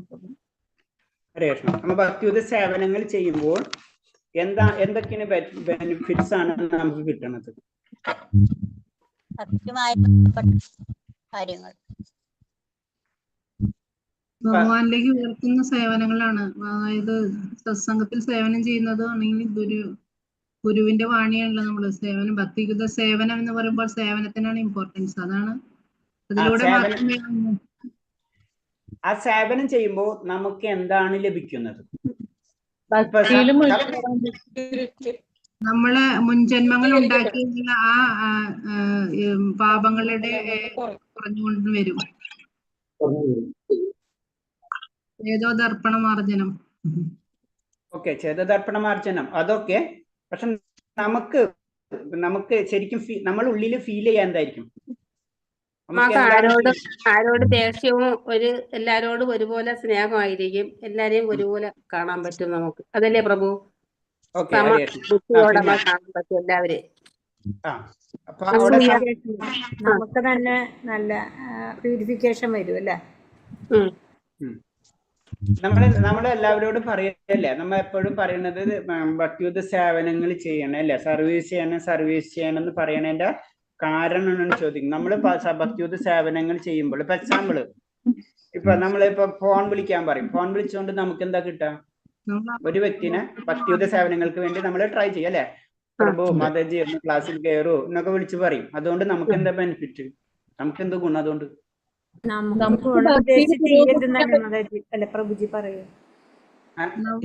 അവബോധത്തിന് മാറ്റം വരും പ്രഭു. അവബോധത്തില് അല്ല, നമ്മുടെ സേവനത്തിലൂടെ നമുക്ക് ആ ഒരു മാറ്റങ്ങൾ അങ്ങനെയല്ല വരുന്നത്. നമുക്ക് ഒരാളെ കൂടെ ഇതിലോട്ട് ചേർക്കാൻ പറ്റിയെന്നുള്ള ഒരു സന്തോഷം ഉണ്ടാവും പ്രഭു. ഒരാളെ കൂടെ വിളിച്ച് നമുക്ക് ഇതിൽ കൊണ്ടുവരാൻ പറ്റിയല്ലോ. ശരി. അപ്പൊ ഞാൻ അമ്പലത്തിൽ ചെന്നിട്ട് അമ്പലത്തിൽ പാത്രം കഴുകാൻ പറഞ്ഞു കഴിഞ്ഞാൽ നമുക്ക് എന്താ പ്രത്യേകത ഉണ്ടാവും? ചെയ്യാം, നമ്മൾ ചെയ്യും. ചെയ്യണം, നമ്മൾ ചെയ്യും. പക്ഷെ നമുക്ക് എന്താ ഇതിനുള്ള ബെനിഫിറ്റ്? പാത്രം വൃത്തിയാകും, അതൊക്കെ സംബന്ധിച്ച്. പക്ഷെ നമുക്ക് എന്താണ് അതിനുള്ള കിട്ടുന്ന ഗുണം? അവർ സാലറി തരൂല, പൈസ തരൂല, ചിലപ്പോ വഴക്ക് പറയുള്ളൂ, അത് കുറച്ചും കൂടെ ഭംഗിയാക്കാൻ പറയുള്ളൂ. അതുകൊണ്ട് നമുക്ക് കിട്ടുന്ന ഗുണം എന്താ? നമുക്ക് അത്ര ചെയ്യാൻ പറ്റിയല്ലോ എന്നുള്ള ഒരു സന്തോഷം ഉണ്ടാവും. ഭഗവാന് സേവ ചെയ്യാൻ പറ്റിയല്ലോ. നല്ല കാര്യല്ലേ പ്രഭുജി? അപ്പൊ നമ്മളത് ചെയ്യില്ലേ? ചെയ്യും. പക്ഷെ ഭഗവാന്റെ കാര്യം നമ്മൾ ചെയ്യുന്നതുകൊണ്ട് നമുക്ക് പ്രാക്ടിക്കലായിട്ട് നമുക്ക് ഡയറക്റ്റ് എഫക്ട് കിട്ടുന്ന എഫക്ട് എന്തായിരിക്കും ഞാൻ ചോദിച്ചു. ഭഗവാന്റെ ധാമത്തിലേക്ക് പോവാം, നമ്മുടെ ആഗ്രഹം. നമുക്ക് ഭക്തിയിൽ പുരോഗമിക്കാൻ പറ്റും പ്രഭു. വ്യക്തിപരമായിട്ട് നമുക്ക് ഭക്തിയിൽ പുരോഗമിക്കാൻ കഴിയും. ഓക്കെ. അപ്പൊ അത് നമ്മളെ ചെയ്യുന്നത് ശരിക്കും ചേതോദർപ്പണാർജന തന്നെ. അതായത് നമ്മളെ പരിശുദ്ധീകരിക്കുകയാണ് ചെയ്യുന്നത്. നമ്മൾ അറിയാതെ തന്നെ നമ്മളെ അവബോധം പതുക്കെ പതുക്കെ മാറുന്നുണ്ട്. കാരണം നമ്മളെ കേന്ദ്രബിന്ദു നമ്മൾ ഒരു കാര്യം ചെയ്യുമ്പോൾ എന്താണ്? ഭഗവാന് വേണ്ടിയാണ് ചെയ്യുന്നുള്ള മൈൻഡ് എപ്പോഴും നമ്മളിലുണ്ടാവും. അതാണ്. അപ്പൊ എന്താണ് അവിടെ സംഭവിക്കുന്നത്? ഭഗവാനായിട്ട് നമ്മ കണക്ട് ആവണം. മനസ്സിലായ? ഒന്നുകൂടി ആ പറഞ്ഞ സമയത്ത് എന്റെ സിഗ്നൽ ആവുന്നുണ്ടോ? ആ ഇടയ്ക്ക് എനിക്ക് ഞാനൊന്ന് എന്റെ വീഡിയോ ഒന്ന് ഇപ്പൊ വരുന്നുണ്ട് പ്രഭു. ഓക്കെ, ഞാനൊരു വീഡിയോ ഓഫ് ചെയ്യാം. അതായത് നമ്മൾ ഒരേ സർവീസുകളും ഒരേ സേവനങ്ങളും ചെയ്യണ സമയത്ത് നമ്മ ഭഗവാന് വേണ്ടിയാണ് ചെയ്യുന്നത് അല്ലെ? അപ്പൊ നമ്മൾ എന്താണ് ആ സമയത്തും നമ്മ ഭഗവാനെ പറ്റി തന്നെ ആയിരിക്കും ചിന്തിക്കുക. അപ്പൊ എന്താണ് ആ ചിന്ത നമ്മളെ പരിപൂർണമാക്കിക്കൊണ്ടിരിക്കുകയാണ്. നമ്മളിപ്പോ 24 മണിക്കൂറിനും 24 മണിക്കൂറും നമുക്ക് നാമം ജപിച്ചുകൊണ്ടിരിക്കുകയല്ല നമ്മൾ ചെയ്യുന്നത് അല്ലേ? നമ്മള് ഭഗവാനായിട്ട് ബന്ധപ്പെട്ടിട്ടുള്ള കാര്യങ്ങൾ ചെയ്യുമ്പോൾ ഓട്ടോമാറ്റിക് ആയിട്ട് നമ്മൾ നാമം ജപിക്കണ പോലെ തന്നെ, ചുരുക്കി പറഞ്ഞു കഴിഞ്ഞാൽ. കാരണം എന്താ, നാമം ജപിക്കണ എന്തിനാണ്? ഭഗവാനായിട്ട് ബന്ധപ്പെടുന്നതിന് വേണ്ടിയാണ്. അപ്പൊ നമ്മൾ സേവനങ്ങൾ ചെയ്യുന്ന സമയത്ത് എന്താണ്, അതും ഭഗവാനായിട്ട് ബന്ധപ്പെടാണ് ചെയ്യുന്നത്. അത് വേറൊരു വഴിയിൽ കൂടെയാണെന്ന് മാത്രമേ ഉള്ളൂ. അപ്പൊ അതാണ് സേവനത്തിന് ഇമ്പോർട്ടൻസ് കൊടുക്കുന്നത്. അപ്പൊ സേവനം ചെയ്യുന്നതോടുകൂടി നമ്മുടെ ബോധം, അവബോധം ഭഗവാൻ, കൃഷ്ണാവബോധത്തിലേക്ക്, ഭഗവാനിലേക്ക് നമ്മൾ കണക്ട് ചെയ്യും. അതാണ് സേവനം ചെയ്യണം എന്ന് പറയുന്നത്. അപ്പൊ സേവനം ചെയ്യുമ്പോൾ ആ സമയത്ത് നമുക്ക് വേണ്ടിയല്ല നമ്മൾ ചെയ്യുന്നത്. ഒരു കാര്യം നമുക്ക് വേണ്ടിയല്ല. 12ാം അധ്യായത്തിൽ നമ്മൾ പഠിച്ചു കഴിഞ്ഞു. നമുക്ക് വേണ്ടിയല്ലാത്തൊരു കാര്യം ഭഗവാന് വേണ്ടി ചെയ്യുമ്പോൾ നമ്മുടെ അവബോധം ഭഗവാനായിട്ട് കണക്ട് ആവും. അതാണ് നമ്മൾ ചെയ്യണമെന്ന് പറഞ്ഞത്. ഹരേ കൃഷ്ണ. അപ്പോഴെന്താണ്, ആ അവബോധം കണക്ട് ആവുമ്പോൾ അവിടെ എന്താണ് പറഞ്ഞത്, നമ്മൾ പഠിച്ചിട്ടുണ്ട്. അത് ഭഗവാന്റെ നാമ രൂപ ഗുണ ലീലകൾ അല്ലാതെ ഒന്ന് തന്നെയാണ്. അപ്പൊ ഭഗവാന്റെ കാര്യങ്ങൾ ചെയ്യുമ്പോൾ ഭഗവാനായിട്ട് നമ്മൾ ബന്ധപ്പെടും ഓട്ടോമാറ്റിക് ആയിട്ട്. അത് എത്രയോ കൂട്ടണ് അത്രയും കൂട്ടിക്കൊണ്ടിരിക്കുക. 24 മണിക്കൂർ നമുക്ക് ചെയ്യാൻ പറ്റാത്ത കാരണം കൊണ്ട് എത്രയും ചെയ്യാൻ പറ്റണം ഇത് ചെയ്യാൻ പറ്റും. കാരണം ഭഗവാന്റെ, ഇപ്പൊ അതിന് എക്സാമ്പിൾ പറയുന്നത് വെച്ച് കഴിഞ്ഞാൽ, ചിലവർക്ക് ക്ഷേത്രത്തില് ഭഗവാന് എന്താ പറയാ അലങ്കരിക്കാൻ ഇഷ്ടമുള്ളവരുണ്ടാവും. ചിലവർക്ക് ഭഗവാന് കീർത്തനങ്ങൾ ചെയ്യുന്നവർക്കായിരിക്കും ഇഷ്ടം ഉണ്ടാവാം. ചിലവർക്ക് ഭഗവാന് പ്രസാദം ഉണ്ടാക്കി കൊടുക്കുന്നതിനായിരിക്കും ഇഷ്ടം ഉണ്ടാവാം അല്ലെ? അപ്പൊ ഇതെല്ലാതും എന്താണ്, ഭഗവാനോട് ബന്ധപ്പെട്ടിട്ടുള്ള കാര്യമാണ്. അങ്ങനെ വരുമ്പോൾ എന്താണ്, നമ്മ ഭഗവാനായിട്ട് ബന്ധപ്പെടുന്നത് ശരിക്കും പ്രാക്ടിക്കൽ, ശരിക്കും ബന്ധപ്പെടുന്നതാണ്. നാമജപത്തിൽ കൂടെ മാത്രമല്ല, ഇതിൽ കൂടി നമ്മൾ ബന്ധപ്പെടുന്നുണ്ട്. അങ്ങനെ സ്ഥിരമായിട്ട് ബന്ധം വരുമ്പോഴാണ് നമ്മള് ആ മരണസമയത്ത് അന്ധകാലച്ച മാമേവ എന്ന് പറഞ്ഞ സ്മരണമുക്ത കളാവരായ അവസ്ഥയിലേക്ക് നമ്മൾ കടക്കുള്ളൂ. അപ്പൊ ഏത് സമയത്തും ഭഗവാനായിട്ടുള്ള ബന്ധപ്പെട്ടിട്ടുള്ള കാര്യങ്ങൾ നമ്മൾ ചെയ്യുക. അപ്പോൾ സ്ഥിരമായിട്ട് ഭഗവാന്റെ സ്മരണ വരും. അതിന് കംസന് ഒരേ ഒരു ചിന്ത ഉണ്ടായിരുന്നുള്ളൂ, ആരാ, ഭഗവാനെ വധിക്കാന്ന് മാത്രമേ ഉള്ളൂ. അങ്ങനത്തെ അത് നെഗറ്റീവ്. പോസിറ്റീവായിട്ട് ചിന്ത വരുമ്പോൾ പ്രഹ്ലാദ് മഹാരാജാവിന്റെ കഥ. അതിനു വേണ്ടിയാണ് സേവനങ്ങൾ ചെയ്യണം എന്ന് പറഞ്ഞതിന്റെ കാരണം. ഹരേ കൃഷ്ണ. ക്ലിയർ ആയ? ശരി, ഓക്കെ. വേറെ എന്തെങ്കിലും സംശയം ഉണ്ടോ അതില്? വേറെ എന്തെങ്കിലും പോയിന്റ്സ് ഉണ്ടോ നിങ്ങൾക്ക്, നിങ്ങളെ സൈഡിൽ നിന്ന് എന്തെങ്കിലും പറയാൻ? പ്രഭു ഇങ്ങനെയല്ല ഇങ്ങനെയാണ് എന്ന് പറയാൻ? ഇങ്ങനെയും കൂടി ഉണ്ട് സജഷൻസ്. ആ സേവനം ചെയ്തിട്ടും മാറ്റങ്ങൾ വരാത്ത എന്തുകൊണ്ടാണ്? സേവനങ്ങൾ അത് നമുക്ക് പെട്ടെന്ന്, അത് പറയില്ലേ, അത് പെട്ടെന്ന് നമുക്ക് മാറ്റങ്ങൾ വരില്ല. നമ്മൾ അതിന് സമയം പിടിക്കും. അതിന് നമ്മൾ പറയില്ലേ, അത് അത് അത് ഗുണങ്ങളുള്ളതുകൊണ്ടാണല്ലേ, ഗുണം ഉള്ളിലത്തെ മാറണ്ടേ? അത് നമ്മൾ വിചാരിക്കുന്ന പോലെ അല്ല. കാരണം എന്ന് വെച്ച് കഴിഞ്ഞാൽ നമ്മൾ എത്ര ജന്മങ്ങളിൽ കൂടിയാണ് നമ്മൾ വന്നിട്ടുള്ളത് അല്ലെ? ബഹുനാൻ ജന്മനാം മന്ദ എന്നല്ല പറഞ്ഞത്, ഒരു ജന്മല്ല, ബഹുനാൻ ജന്മ, കുറെ ജന്മങ്ങൾക്ക് ശേഷമാണ് ഒരു ഇപ്പൊ നമ്മൾ ജ്ഞാനയോഗമാണ് പഠിക്കുന്നത്. ഒരു ജ്ഞാനിക്ക് ഭഗവാനെ കിട്ടുള്ളൂ എന്ന് പറയുന്നത് ഭഗവാൻ. അപ്പൊ നമ്മള് എത്ര അതാണ് ഭക്തി എന്ന് പറയുമ്പോ നമുക്ക് പെട്ടെന്ന് കിട്ടുന്ന വസ്തുവല്ല. ബാക്കി എല്ലാതും ഭഗവാൻ തരും, ഭക്തി മാത്രം തരില്ല. അറിയാല അല്ലേ? ആ കഥ അറിയാല? ഭക്തി മാത്രം ഭഗവാൻ തരില്ല. അതിനൊരു ഉദാഹരണമാണ്. അത് ഏതാ? സുധാമാര കഥ അറിയില്ലേ? കുചേലന്റെ കഥ. ദാരിദ്ര്യം തരുന്നതോ? ദാരിദ്ര്യം തരുന്നതല്ല, രുക്മിണി ദേവി കൈപിടിക്കുന്നതുണ്ടല്ലോ ഭഗവാൻ. കൊടുക്കാൻ പോയപ്പോലെ കൊടുക്കാൻ പറ്റും. ഭഗവാൻ എല്ലാതും തരും, പക്ഷെ ആര് തരൂല്ല? രുക്മിണി, അതായത് ലക്ഷ്മി ദേവി തരൂല്ല. ഭഗവാൻ തരും, പക്ഷെ ആര് തരൂല്ല? രുക്മിണി ദേവി തരൂല്ല. ഭഗവാൻ എല്ലാതും തരും, പക്ഷെ ആര് തരൂല്ല? ഭഗവാൻ ലക്ഷ്മി ദേവി തരൂല്ല. അതാണ് ദുർഗാദേവി അല്ലെങ്കിൽ പ്രകൃതി എന്ന് പറയുന്നത്. ഭഗവാൻ അത്ര വിശാലാണ്, എല്ലാവർക്കും എന്തും കൊടുക്കും. പക്ഷെ അതിനെ കൺട്രോൾ ചെയ്യുന്ന ഒരാളുണ്ട്, അതാണ് ദുർഗാദേവി അല്ലെങ്കിൽ ലക്ഷ്മി ദേവി. ആരായി? അതാണ് ആ കൈ പിടിക്കുന്നതിന്റെ കൺസെപ്റ്റ്. അതും കൂടെ കൊടുത്തു കഴിഞ്ഞാൽ എല്ലാതും പോയി, അത് കൊടുക്കൂല. ഭഗവാൻ ലാസ്റ്റ് കൊടുക്കണാണ്. അതായത് എല്ലാതും പ്യൂർ ചെയ്തതിന് ശേഷമാണ് ഭക്തി കിട്ടുക. അതാണ് ഭക്തന്മാർക്ക് അനവധി പരീക്ഷണങ്ങൾ വരുന്നെന്ന് പറഞ്ഞത്. അത്തരം പ്യൂരിറ്റി നമുക്കറിയാം. പ്രഹ്ലാദ് മഹാരാജിന്റെ കഥ, അത്രയും പരീക്ഷണങ്ങൾക്ക് ശേഷമാണ് പ്യുവർ ഭക്തനായിട്ട് എടുക്കുക. അതുപോലെ തന്നെ ധ്രുവ മഹാരാജിന്റെ ഒക്കെ നമുക്കറിയാം. അപ്പൊ കുറേ ഘട്ടങ്ങൾ നമ്മൾ കടന്നു പോണ്ടി വരും. അതിന് വേറൊരു രീതി പറയുന്നത് വെച്ചാൽ അങ്ങനത്തെ ഒരു അവസ്ഥ എത്തിക്കഴിഞ്ഞാൽ, ഏത് ഭക്തിയുടെ പൂർണ്ണ അവസ്ഥയിൽ എത്തിക്കഴിഞ്ഞാൽ, അത് പറയുന്നത് ഒരു ഇരുമ്പിന്റെ ഒരു അയൺ ബാർ ഇല്ലേ, അത് നമ്മൾ ചൂടാക്കിക്കൊണ്ടിരിക്കാം. അപ്പൊ ചൂടാക്കിക്കൊണ്ടിരിക്കുന്ന സമയത്ത് എന്താ സംഭവിക്കാം? ബാറ് ചൂടായിക്കൊണ്ടിരിക്കണം അല്ലെ. അപ്പൊ ചൂടാക്കാൻ വേണ്ടി എന്ത് വേണം? തീ വേണം നമുക്ക്. അതാണ് സപ്പോർട്ട് വേണം, തീ വേണം. അങ്ങനെ ഒരു പർട്ടിക്കുലർ ലെവല് കഴിഞ്ഞു കഴിഞ്ഞാൽ എന്താണ്? ഈ ബാറ് തന്നെ തീയാവുന്ന ഒരവസ്ഥ, ചൂട് കൂടി കളറ് മാറി അതിനെ തൊട്ടുന്നത് മുഴുവൻ അത് കത്തിച്ചളയും അല്ലേ. അതേവരെ അതിനെ കത്തിക്കാൻ വേണ്ടി വേണം. പിന്നെ ലാസ്റ്റ് എത്തുമ്പോൾ എന്താണ്? അതിനെ തൊടുന്നത് കത്തിക്കും. അതാണ് ഭക്തന്മാരുടെ അവസ്ഥ, ഏറ്റവും ഉയർന്ന അവസ്ഥ. അതാണ് നമ്മൾ ഒരിക്കലും ആചാര്യന്മാരെ കോപ്പി ചെയ്യാൻ പാടില്ല എന്ന് പറഞ്ഞത്. ആചാര്യന്മാര് അത്തരം പവർഫുൾ ആണ്, അവരെടുത്തെത്തുന്നോട്. അതിന് നമ്മള് ആചാര്യന്മാരെ പറയാൻ നടക്കണം എന്നും പറഞ്ഞതിന്റെ കാര്യത്തിന് അവരെടുത്ത് ചെന്നാൽ മതി, നമുക്ക് അതിന്റെ ബെനിഫിറ്റ്സ് കിട്ടും.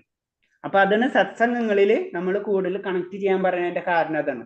കാരണം നമുക്കറിയില്ല ആരൊക്കിന് ഭക്തന്ന്. അപ്പൊ ഭക്തന്മാരൊക്കിന്ന് കിട്ടിക്കഴിഞ്ഞാൽ നമുക്കതിന്റെ കുറെ ബെനിഫിറ്റ്സുകൾ കിട്ടും. അതിനായ അഗ്നിക്ക് തുല്യമായി തീരും ആരും ഭക്തൻ. അതേവരെ എന്താണ്? അഗ്നി വേണം ബാറിന് ചൂടാക്കാൻ വേണ്ടി. പക്ഷെ ഒരു അവസ്ഥ എത്തിക്കഴിഞ്ഞാൽ പിന്നെ ബാറ് തന്നെ വടി ഇരുമ്പിന്റെ ഇത് തന്നെ അഗ്നിയായി മാറും, അതിന് തൊടുന്നത് കത്തിക്കും. അതാണ് പ്രത്യേകത. അതിന് ചൈതന്യ മഹാപ്രഭു, പ്രഭാത സ്വാമി, ഇതൊക്കെ അതിന്റെ ഉദാഹരണങ്ങളാണ്. അപ്പൊ സേവനങ്ങള് മസ്റ്റാണെന്ന് പറഞ്ഞതിന്റെ കാര്യം അതാണ്. അപ്പൊ സേവനത്തിലൂടെയും സത്സംഗത്തിലൂടെയും മാത്രം നാമാണ് ഉയരാം. പക്ഷെ നമ്മൾ എത്ര ചെയ്താലും വരാത്തതെന്ന് വെച്ച് കഴിഞ്ഞാൽ, നമ്മൾ വിചാരിച്ച ലെവലിൽ നമുക്ക് എത്താത്തതിന്റെ കാരണം എന്ന് വെച്ച് കഴിഞ്ഞാൽ, നമുക്ക് കുറേ പല ജന്മങ്ങളാണ്, സഞ്ചിത കർമ്മങ്ങളായിട്ടാണ് നമ്മൾ പോന്നിട്ടുള്ളത് അല്ലേ. നമുക്കത് അടുത്ത അധ്യായത്തിലാണെന്നുണ്ട്, ഡീറ്റെയിൽ ആയിട്ട് വരുന്നുണ്ട്. അതായത് നമ്മൾ വിചാരിക്കും നമുക്ക് 5 കാര്യങ്ങളുണ്ട് നമ്മളിതിൽ. നമ്മളെ ജനനം, നമ്മളെ സൗന്ദര്യം, നമ്മുടെ വിദ്യാഭ്യാസം, പിന്നെ 5 കാര്യം, അത് അടുത്ത അധ്യായത്തിൽ വരുന്നുണ്ട്. ഇതൊന്നും നമ്മളെ കയ്യിലല്ല, ഇതൊക്കെ ഞാനാണ് ഉണ്ടാക്കിയത് എന്ന് പറയുന്നത് വെച്ച് കഴിഞ്ഞാൽ, എൻ്റെ ഒരു എക്സാമ്പിൾ പറയുന്നത് നമ്മളെ അംബാനിയുടെ മകന് ഇത് വല്ലതും ഉണ്ടാവും എന്നാ പറയുന്നത്. അപ്പൊ നമ്മളെ ജനനം, നമ്മളെ കർമ്മബലത്തിനായിട്ട് കുറെ ബന്ധമുണ്ട്. അപ്പൊ കർമ്മബലങ്ങളിൽ കൂടെയാണ് നമ്മൾ ഉയരുന്നത്. അതിന് സമയം പിടിക്കും, അതായത് ഇതാവണ്ട, നമ്മൾ ട്രൈ ചെയ്തുകൊണ്ടിരിക്കാം. ഓക്കെ, ഹരേ കൃഷ്ണ.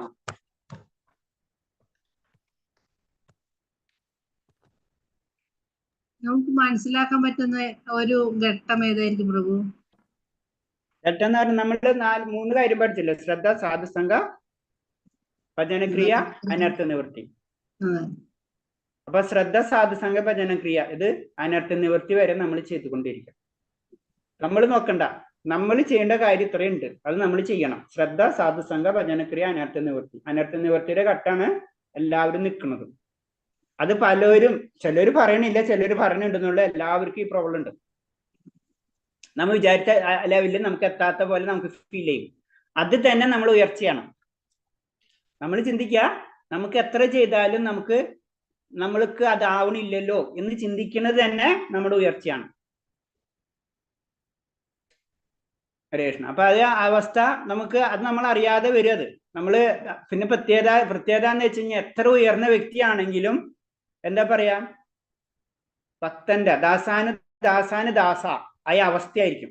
അപ്പൊ നമുക്ക് എത്ര ഉയർന്നാലും നമുക്ക് മനസ്സിലാവില്ല നമ്മൾ എത്ര ഉയർന്നു. കാരണം എന്താണ്? നമ്മളെ ചിന്താഗതി, നമ്മളെ വിനയം കൂടിക്കൊണ്ടിരിക്കും. അപ്പൊ വിനയം കൂടുമ്പോൾ നമ്മൾ ഒരിക്കലും ചിന്തിക്കില്ല ഞാൻ ഭക്തനാണല്ലോ, ഞാൻ എൻ്റെ ഭക്തനിൽ ഞാൻ കുറച്ചും കൂടെ കൂടി എന്ന് നമ്മൾ ചിന്തിക്കില്ല. അതെപ്പോഴാ ചിന്തിക്കുക? ഞാനൊരു ഭക്തനാവണമെന്ന് എനിക്ക് ഭക്തൻ, നമ്മള് ഭക്തിയിലേക്ക് ഉയർന്നു വരുമ്പോൾ ഞാനൊരു ഭക്തനായി എന്ന് എനിക്ക് തോന്നിക്കഴിഞ്ഞാൽ എന്താ സംഭവിക്കുക? കഴിഞ്ഞില്ല അടുത്ത പണി, അതോട് കഴിഞ്ഞില്ല നമ്മളെ പണി. അതാണ് പറഞ്ഞത്. നമുക്ക് നിത്യാഹങ്കാരം വരുന്നു അല്ലെ? അല്ല, നമുക്ക് ഞാനൊരു ഭക്തനായി എന്ന് തോന്നുന്ന ഒരു അവസ്ഥ വന്നു കഴിഞ്ഞാൽ എന്താ? ഭക്തനല്ല. അപ്പൊ ഭക്തനല്ല എന്നൊരു അവസ്ഥ വരുമ്പോഴാണ് നമ്മൾ ഭക്തനാവുന്നത്. നമ്മൾ താഴോട്ട് നിലപ്പതിക്കും അല്ലേ പ്രഭു? നമ്മൾ നിലം പതിക്കുന്ന വെച്ചാൽ നമ്മളെ ചിന്താഗതി മാറിപ്പോയല്ലേ. അത് ഭക്തന്റെ ചിന്താഗതി ഒരിക്കലും അങ്ങനെ ആയിരിക്കില്ല. ഞാനൊരു ഭക്തനായി എന്ന് നമ്മൾ ഒരിക്കലും ചിന്തിക്കില്ല. മനസ്സിലായ? അപ്പൊ നമ്മള് ഭക്തനായില്ല എന്നുള്ള ചിന്താഗതി തന്നെയാണ് ഒരു ഭക്തന് ഏറ്റവും വലുത്. നമ്മൾ ഭക്തനായിട്ടില്ലല്ലോ, ഇനിയും ചെയ്യണമല്ലോ, ഇനിയും ചെയ്യണമല്ലോ, ഇനിയും ചെയ്യണോ എന്നുള്ള ചിന്താഗതി വരുന്നത് അതാണ് ഭക്തന്റെ യോഗ്യത എന്ന് പറയുന്നത്. എന്ന് ഭക്തനാവുമെന്ന് വിചാരിക്കും, എന്നാ തോന്നി ഒരു ഭക്തനാവണേന്ന്. അത് നമ്മളെപ്പോഴും ഞാനൊരു ഭക്തനാവണേ എന്നുള്ള ചിന്താഗതി ആയിരിക്കും അല്ലേ? ആവാൻ പറ്റുമെന്നുള്ളൊരു ആഗ്രഹം. ചൈതന്യ പ്രഭു തന്നെ പറഞ്ഞിട്ടുള്ളതല്ലേ? പേരെന്തുകൊണ്ട്? പിന്നെ നമ്മളെ ആചാര്യന്മാര് തന്നെ, വലിയ വലിയ ആചാര്യന്മാർ എല്ലാവരും പറയുന്നത് എന്താണ്? അല്ലാതെ എന്റെ ഗുരുവിന്റെ അല്ലേ പറയണത്? ഗുരുവിന്റെ കടാക്ഷം.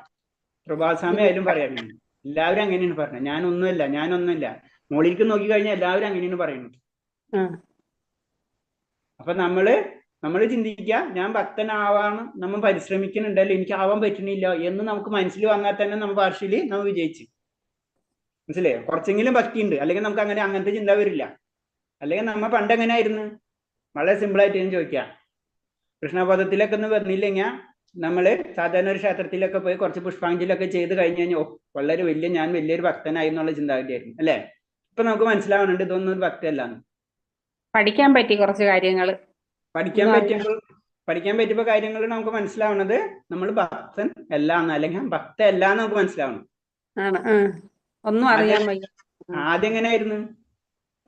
ആദ്യം ഇത്രയും അറിഞ്ഞു അല്ല, ഞാൻ പറഞ്ഞ ആദ്യം നമ്മളെ ചിന്താഗതി എന്ന് പറഞ്ഞു കഴിഞ്ഞാല് നമ്മള് ക്ഷേത്രത്തിലൊക്കെ പോയി നമ്മൾ കുറച്ച് ചന്ദനവും ഇതൊക്കെ ചെയ്ത് കുറച്ച് പുഷ്പാഞ്ജലിയൊക്കെ ചെയ്ത് കുറച്ച് എന്താണ് മന്ത്രങ്ങളൊക്കെ ചൊല്ലി കഴിഞ്ഞു കഴിഞ്ഞാൽ മറ്റുള്ളവരെ നമ്മൾ നോക്കും, എന്നിട്ട് പറയാം അവർക്ക് ഭക്തിയില്ല, എനിക്ക് ഭയങ്കര ഭക്തി ഉണ്ടെന്ന് അല്ലേ? അങ്ങനെ ആയിരുന്നില്ലേ? നമ്മളെ തന്നെ എല്ലാന്ന് വിചാരിക്കും, നമ്മള് തന്നെ നമ്മള് ഭയങ്കര ഭക്തന്മാരെന്ന് വിചാരിക്കും. അവർക്ക് ഭക്തിയൊന്നുമില്ല, ഞാൻ എന്നും ഡെയിലി കോവില് പോലും പോകില്ല എന്ന് വിചാരിക്കും. അവര് ക്ഷേത്രത്തിൽ പോണില്ല, എനിക്ക് ഭയങ്കര ഭക്തിയാണ്. ഇപ്പൊ മനസ്സിലായി.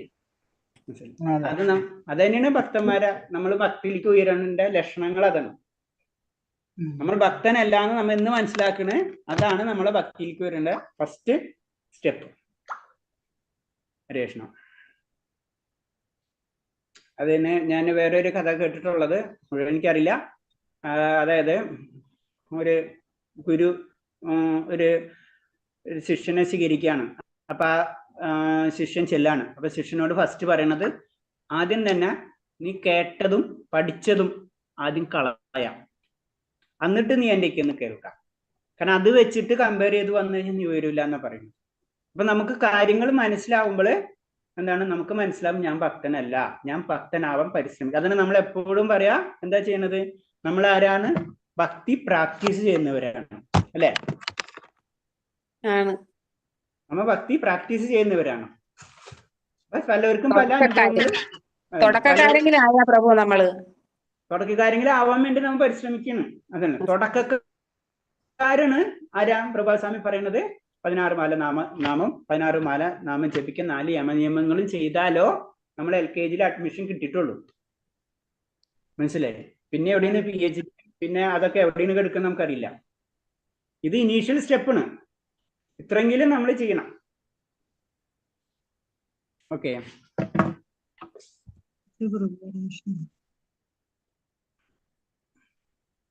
പിന്നെ അടുത്തത് 15ാമത്തെ ശ്ലോകം പറയുന്നത്, രജസി പ്രളയം ഗദ്ധ്വ കർമ്മസംഘർഷ ജായതേ തഥാ പ്രലീനസ്തമസി മൂഢയേനേഷു ജായതേ. രജോഗുണത്തോടുകൂടി മരിക്കുന്നതെങ്കിൽ ബലം ഉദ്ദേശിച്ച് കർമ്മങ്ങൾ ചെയ്യുന്നവർക്കിടയ്ക്ക് ജനിക്കും. തമോ ഗുണത്തോട് മരിക്കുന്നവരാകട്ടെ മൃഗങ്ങളായിട്ടാണ് പിറക്കുക. ക്ലിയറായിട്ട് പറഞ്ഞു തരണം. അതാണ് നമ്മ തമോ ഗുണത്തിലേക്ക് നമ്മൾ ഒരിക്കലും പോകരുത് പറയണതിന്റെ കാരണം നമുക്ക് അടുത്ത ജന്മം മൃഗമായിട്ടായിരിക്കും. സിമ്പിൾ. അപ്പൊ അതില് കർമ്മങ്ങൾ ചെയ്യുന്നവർ എന്ന് പറഞ്ഞതിനാണ് വീണ്ടും ഈ മർത്യലോകത്തില് നമ്മൾ ജനനം എടുക്കും. കാരണം നമ്മളെ ആഗ്രഹങ്ങൾ പൂർത്തീകരിക്കണം. അപ്പൊ വീണ്ടും അതാണ് നമ്മൾ ഈ ജനന മരണ ചക്രങ്ങളിൽ കൂടി കറങ്ങി വരുന്നത് പറയുന്നത്. അതാണ് തമോ ഗുണം വർദ്ധിക്കുമ്പോൾ മനുഷ്യൻ മരിച്ച ശേഷം മൃഗരൂപത്തിലുള്ള ജീവിതത്തിലേക്ക് തരം താഴ്ത്തപ്പെടുമെന്ന് ഈ ശ്ലോകം ചൂണ്ടിക്കാട്ടുന്നു. അതാണ് തമോ ഗുണത്തിലേക്ക് ഒട്ടും പോകരുതെന്ന് പറയുന്നതിന്റെ കാരണം. അതാണ് നമ്മൾ യമനിയമത്തിനും നാമജപത്തിനും. നാമജപം എന്തിനാണ്? നമ്മളെ പരിശുദ്ധീകരിക്കാൻ. മറ്റേത് എന്താണ്? നമ്മളെ പ്രൊട്ടക്ട് ചെയ്യണം. ഈ സാധനങ്ങൾ ഈ 4 യമനിയമത്തിനും 4 കാര്യങ്ങളുണ്ട്. അറിയാല? ഏതൊക്കെയാ? ഓർമ്മയുണ്ടോ? 4 യമനിയമങ്ങൾ പാലിക്കുന്നുണ്ടല്ല. ഓരോ നിയമത്തിനും കാരണമുണ്ട്. ഏത്? സത്യം, ജയ, തപ, ശൗചം. അല്ല, ഓരോന്നിനും ശരിയാ. സത്യം, ജയ, തപ, ശൗച്യം. ഓക്കെ, ശരിയാ. അതിൽ ഒന്നും കൂടെ വിശദമായിട്ട് പറയുമ്പോ ഒന്ന് ഏതാ? തപസ് എന്തിനുള്ളതാണ്? മത്സ്യമാംസങ്ങൾ ഏതാണ്? അത് മത്സ്യമാംസങ്ങൾ പാടില്ല. അതെന്തിനുള്ളതാണ്? അത് ഏത് ഗുണാണ്? അത് ദയ. അടുത്തത് ചൂതുകളി. സത്യം, സത്യസന്ധത. പിന്നെ അടുത്തത് ലഹരി പദാർത്ഥങ്ങളാണ്. ലഹരി പദാർത്ഥങ്ങൾ തപസ്. പിന്നെ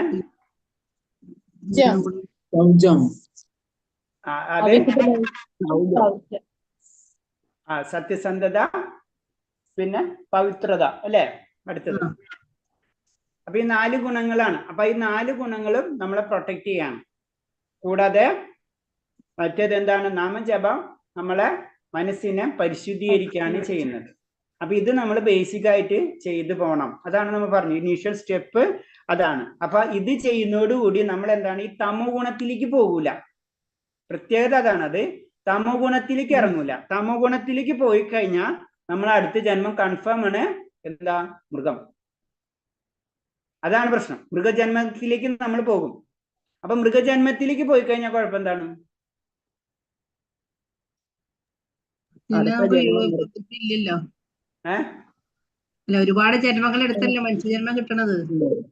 മൃഗജന്മത്തിൽ പോയി കഴിഞ്ഞാൽ എന്താ പ്രശ്നം? പിന്നെ പക്ഷേ നമുക്ക് നാമം ജപിക്കാനോ ഒന്നിനും പറ്റൂല. ശരി. അത് മൃഗജന്മത്തിലേക്ക് പോയി കഴിഞ്ഞാൽ പിന്നെ എന്താണ് സംഭവിക്കുന്നത്? കാരണം മൃഗത്തിന്റെ ഏത് മൃഗമാണോ ജനിച്ചത് ആ മൃഗത്തിന്റെ കർമ്മഫലങ്ങൾ മുഴുവൻ പൂർത്തീകരിക്കണം. ആ ചക്രം വീണ്ടും പൂർത്തീകരിച്ചിട്ട് വേണം നമ്മള് എവിടേക്ക് എത്താൻ? വീണ്ടും മനുഷ്യജന്മം. അപ്പൊ എത്ര ജന്മങ്ങൾ എടുക്കണം എന്ന് നമുക്ക് പറയേണ്ടി വരില്ല. അത്രയും ജന്മങ്ങൾ എടുക്കാം. അപ്പൊ നമ്മളെ സമയം വേസ്റ്റ് ആവണം. അതാണ് ഒരിക്കലും നമുക്ക് നല്ലൊരു ജന്മം കിട്ടി ആ ജന്മം വീണ്ടും താഴത്തേക്ക് പോയി കഴിഞ്ഞാൽ വീണ്ടും കുറെ ജന്മങ്ങൾ എടുക്കേണ്ടി വരും. അതാണ് തമോ ഗുണത്തിലേക്ക് പോകരുതെന്ന് പറയാനുള്ള കാരണം. അപ്പൊ പിന്നെ നമ്മൾ എന്താണ്? രജോ ഗുണത്തിലാണെങ്കിലും മർത്യലോകം വീണ്ടും കിട്ടും. അതിൽ പറയുന്നതാണ് അല്ലേ? പിന്നെ സത്വഗുണത്തിലാണെങ്കിൽ പറഞ്ഞ എവിടേക്കാണ് പറഞ്ഞത്? ഉയർന്ന ലോകത്തിലേക്ക് കടക്കാൻ പറ്റും. അപ്പൊ വീണ്ടും കൂടുതൽ ചാൻസസ് ആണ് മുകളിലേക്ക് പോകാനുള്ളത്. താഴ്ത്തിക്ക് പോയി കഴിഞ്ഞാൽ എന്താണ്? ചാൻസസ് കുറവാണ്. കാരണം തെറ്റ് ചെയ്തവൻ വീണ്ടും തെറ്റ് ചെയ്തുകൊണ്ടിരിക്കും. അപ്പൊ അവനെന്താ? താഴ്ത്തിക്ക് തന്നെ പോകും. അതാണ് നമ്മളെന്താണ് ഈ തമോ ഗുണത്തിന്റെ പ്രശ്നം എന്ന് പറയുന്നത്. തമോ ഗുണത്തിലേക്ക് ഒരിക്കലും പോകാൻ പാടില്ല എന്ന് പറഞ്ഞതിന്റെ കാര്യമാണ്. നമുക്ക് വിശുദ്ധ സത്വഗുണമാണ് ആവശ്യം അല്ലേ പ്രഭു? വിശുദ്ധ സത്വഗുണാണ് ആവശ്യം. ആ അവസ്ഥയിലേക്ക് നമ്മൾ ഉയർന്നു കഴിഞ്ഞാൽ അതീന്ദ്ര അവസ്ഥ എത്തി. അതേവരെ നമ്മൾ ഈ 3 ഗുണത്തില് വിശുദ്ധ സത്വഗുണം എന്ന് പറഞ്ഞാൽ ഭൗതിക പ്രകൃതിയായിട്ട് ബന്ധമില്ല. പിന്നെ ഈ ഭൗതിക പ്രകൃതിയിലുള്ളതാണ് സത്ത്, രജസ്, തമസ്. ഈ 3 ഗുണം നമുക്ക് ഈ ജന്മം എത്താൻ പറ്റുമോ പ്രഭു? എന്ത്? വിശുദ്ധ സത്വഗുണം. അത് നമുക്ക് അറിയില്ല. എപ്പോഴാണ് എങ്ങനെയാണെന്ന് നമുക്ക് അറിയില്ല. അപ്പൊ അതിനു വേണ്ടി നമ്മൾ ചെയ്യേണ്ടതെന്ന് പറഞ്ഞു കഴിഞ്ഞാൽ നമുക്കുള്ള സമയം മുഴുവനും എന്താണ്? മുഴുവനും സമയം ഭഗവാന് വേണ്ടിയിട്ട് നമ്മ പരിശ്രമിക്കുക. ഭഗവാന്റെ സ്മരണ. അപ്പൊ എന്താണ് പറയുന്നുണ്ട്? ഈ ജന്മം എന്ന് പറയുന്നത് അടുത്ത ജന്മത്തിന്റെ എന്താണ് അടുത്ത ജന്മത്തിലേക്കുള്ള യാത്രയാണ് ഈ ജന്മം എന്ന് പറയുന്നത്. അപ്പൊ ഈ ജന്മത്തിൽ നമ്മൾ എന്ത് ചെയ്തോ അതാണ് അടുത്ത ജന്മം. അപ്പൊ എന്താണ് ഈ ജന്മത്തിൽ ഭഗവാന്റെ കാര്യങ്ങളാണ് ചെയ്തു പോകണമെന്ന് വെച്ച് കഴിഞ്ഞാൽ തീർച്ചയായിട്ടും നമുക്ക് അങ്ങനത്തെ ഒരു ജന്മമായിരിക്കും അടുത്തത് കിട്ടാം. അതാണ് ഭഗവാൻ പറഞ്ഞിട്ടുണ്ട് അന്ധകാലേച്ച, അതൊക്കെ ആ പോയിന്റ്സ് അത് തന്നെയാണ്. ആ സ്മരണ ഉണ്ടാവണമെങ്കിൽ നമ്മൾ ചെയ്യാം. അത് പരിപൂർണ ആയില്ല എന്ന് വെക്കാം. അങ്ങനത്തെ ഒരു കഥ നമുക്കറിയില്ലേ? ആ കഥ ആരെയാണ്? ജഡഭരതന്റെ ജഡഭരതന്റെ കഥ അല്ലെ. പരിപൂർണ ആയില്ലെങ്കിലും എന്താ മാനായിട്ട് ജനിക്കും, വീണ്ടും ഉയരത്തിൽ പോവും. കാരണം എന്താണ് അറ്റ്ലീസ്റ്റ് അപ്പൊ അതിന്റെ ചെറിയൊരു മിസ്റ്റേക്ക് വന്നാലും വീണ്ടും താന്നാലും വീണ്ടും ഉയരാൻ പറ്റും. ആർക്ക്? ഭക്തന്മാർക്ക്. അല്ലാത്തവർക്ക് പിന്നെ കംപ്ലീറ്റ് ചക്രങ്ങളിൽ കൂടെ കടക്കേണ്ടി വരും. അതാണ് പറഞ്ഞത് തമോ ഗുണം വർദ്ധിക്കുമ്പോൾ മനുഷ്യൻ മരിച്ച ശേഷം, ക്ലിയർ ആയിട്ട് പറഞ്ഞു, മനുഷ്യൻ മരിച്ച ശേഷം മൃഗരൂപത്തിലുള്ള ജീവിതത്തിലേക്ക് തരം താഴ്ത്തപ്പെടുമെന്ന് ഈ ശ്ലോകം ചൂണ്ടിക്കാട്ടുന്നു. തമോ ഗുണം ശ്രദ്ധിക്കണം, അതിലേക്ക് നമ്മൾ കടക്കാൻ ശ്രമിക്കരുത്. അടുത്ത ശ്ലോകം കർമ്മണ സുഗർദസാഹ്യം സാത്വികം നിർമ്മലം ഫലം രജസ്തോ ബലം ദുഃഖം അജ്ഞാനം തമസഫലം. പിന്നെ അതിന്റെ ഓരോ ഗുണങ്ങൾ പറയാണ്. സൽക്കർമ്മത്തിന്റെ ഫലം വിശുദ്ധമാണ്, അത് സാത്വിക ഗുണത്തിലാണെന്ന് പറയപ്പെടുന്നു. രജോ ഗുണത്തിൽ ചെയ്യുന്ന പ്രവൃത്തി ദുഃഖമാകുന്നു. തമോ ഗുണത്തിൽ പ്രവർത്തനങ്ങളുടെ ഫലം മൗഢ്യവും അജ്ഞാനവും. ഇപ്പൊ 3 ഗുണത്തിന്റെ ഫലം പറയാണ്. അതായത് സത്വകർമ്മം ഫലം വിശുദ്ധമാണ്. ആ 3 പോയിന്റ് പറയുന്നത് നല്ല കാര്യങ്ങൾ. സാത്വിക ഗുണം നല്ല വ്യക്തികളിൽ നല്ല കാര്യങ്ങൾ ചെയ്യും. രജോ ഗുണം എന്ന് പറഞ്ഞു കഴിഞ്ഞാൽ ദുഃഖങ്ങളായിരിക്കും ചെയ്യുക, കിട്ടാം. കാരണം എന്താണ്, നമ്മൾ ഒരു കാര്യം ചെയ്തു, അത് ചെയ്യാൻ വേണ്ടി കഷ്ടപ്പെട്ടു, കിട്ടിക്കഴിഞ്ഞാൽ അതിൽ കുറ്റം നമുക്ക് കിട്ടും. ഒരു വീട് പണിതു, സിമ്പിൾ ആയിട്ട് പറയാം, വീട് വളരെ ബുദ്ധിമുട്ടാണ്, നമ്മളിപ്പോൾ ചെയ്ത് തീർത്തു. പിന്നെ ചെയ്ത് തീർക്കുമ്പോ അതില് എന്താ പറയാ, ആ കളറ് ശരിയായില്ല, അതിൽ കുറച്ച് പച്ച കളർ കൂട്ടായിരുന്നു, ഇതിൽ നീല കളർ കൂട്ടായിരുന്നു. അപ്പൊ ലാസ്റ്റ് എന്താ, ദുഃഖം തന്നെയായി നമുക്ക്. അതാണ് രജോ ഗുണത്തിന്റെ പ്രത്യേകത എന്ന് പറയുന്നത്. ഒരാൾ ആഡംബചുംബിയായ ഒരു കെട്ടിടം പണിയാൻ ആഗ്രഹിക്കും. അങ്ങനെ സൗധം നിർമ്മിക്കാൻ എത്ര മനുഷ്യർ കഠിനമായി ക്ലേശിക്കണം. വീട്ടുടമയ്ക്ക് ഇതിൽ നിന്ന് വേണ്ട ധനം സമ്പാദിക്കാനും വളരെ ക്ലേശിക്കേണ്ടി വരുന്നു. ഏത് രജോ ഗുണമുള്ളവരെ കാര്യം പറയാണ്. പണിക്കാരും ബുദ്ധിമുട്ട്, എല്ലാവരും ബുദ്ധിമുട്ട് എന്നുള്ളൊരവസ്ഥ, എല്ലാവർക്കും ദുഃഖം തന്നെയാണ്. അതാണ് ഏത് രജോ ഗുണത്തിന്റെ പ്രത്യേകത പറയുന്നത്. അപ്പൊ ഈ വീട് അല്ലെങ്കിൽ ഈ സമ്പത്ത് എന്റേതാണ് എന്ന് തെല്ലൊരു മാനസിക ആഹ്ലാദം ഉണ്ടായിരിക്കും. യഥാർത്ഥത്തിൽ ആനന്ദമല്ല ഇത്. അപ്പൊ എന്റെ വീടിന്നൊക്കെ ഒരു ചെറിയൊരു ഇതുണ്ടെങ്കിലും ശരിയായ ആനന്ദമല്ല ഇത് എന്ന് പറയാണ്.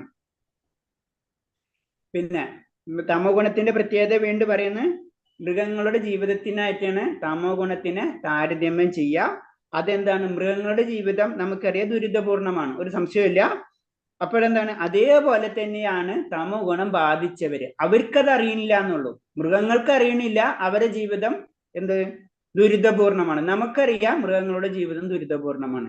ഇതേപോലെ തന്നെയാണ് തമോ ഗുണം ബാധിച്ച വ്യക്തികൾക്ക്, അവർക്കറിയണില്ല അവരുടെ ജീവിതം ദുരിതപൂർണമാണ്. പക്ഷെ മറ്റുള്ളവർക്ക് മനസ്സിലാവും അവരുടെ ജീവിതം ദുരിതപൂർണമാണ്. സിമ്പിളായിട്ട് നമ്മുടെ ഭാഷയിൽ പെട്ടെന്ന് മനസ്സിലായി കഴിഞ്ഞപ്പോ നമ്മള് എന്താണ്, മദ്യം ഉപയോഗിക്കുന്ന വ്യക്തികൾ, അവർക്ക് അറിയണില്ല മദ്യം ഉപയോഗിച്ചതിന്റെ പ്രശ്നങ്ങൾ, പക്ഷെ സമൂഹത്തിനറിയാം അവർക്ക് അത് പ്രശ്നമാണ് എന്നത് പറഞ്ഞ പോലെയാണ് ഈ തമോ ഗുണം. തമോ ഗുണം ബാധിച്ചവർക്ക് അത് അറിയില്ല, അജ്ഞതയാണ് അവർക്ക് തന്നെ അറിയില്ല അവരുടെ ജീവിതം എന്താണ്. അതിന് മൃഗത്തിന് തുല്യമായിരിക്കും അവരുടെ ജീവിതം, അല്ലെങ്കിൽ അവരുടെ ജീവിതം അടുത്ത ജന്മമായാലും അവർക്കത് ലഭിക്കും. അവിടുത്തെ ജന്മം അവർക്ക് മൃഗം ലഭിക്കാനുള്ള കാരണം എന്താണ്? അപ്പൊ അധമ പ്രവർത്തികൾ ചെയ്യുമ്പോൾ, അധമ പ്രവർത്തികൾ ചെയ്യുന്നത് കൊണ്ട് തമോ ഗുണത്തിലേക്ക് പോകുന്നു. അത് കാരണം കൊണ്ട് അടുത്ത ജന്മം മൃഗമായി ജനിക്കില്ലേ, മൃഗമായിട്ട് ജനിക്കുന്നു.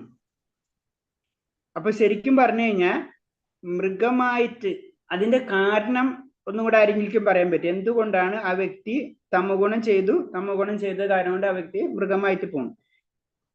എന്തുകൊണ്ടാണ് ആ വ്യക്തി മൃഗമായി തീരുന്നത്, ഇപ്പൊ നായയായി തീരുന്നത്, അല്ലെങ്കിൽ പന്നിയായിട്ട് തീരുന്നത്? അതിന്റെ കാരണം ഒന്നുകൊണ്ട് വിശദമാക്കോ അതാരെങ്കിലും? അത് ഭഗവാന് പാഷണ്ഡികൾ പറയുന്നു പ്രഭു. അതായത് നാസ്തികരോ ഭഗവാനിൽ വിശ്വാസമില്ലാത്തവര് ആണല്ലോ, അവർക്കാണല്ലോ അങ്ങനത്തെ ക്രൂരമായിട്ടുള്ള കർമ്മങ്ങൾ ചെയ്യാനുള്ള ഒരു മനസ്സ് ഉണ്ടായി വരുന്നത് ആ ഗുണങ്ങളിലേക്ക് പോകുമ്പോ. അപ്പൊ ചോദ്യം എന്ന് വെച്ച് കഴിഞ്ഞാല് അത് അവർക്ക് അവരാ ജന്മം അവർക്ക് സന്തോഷം നൽകുക ദുഃഖം നൽകുക ചെയ്യും അവരെ സംബന്ധിച്ച്.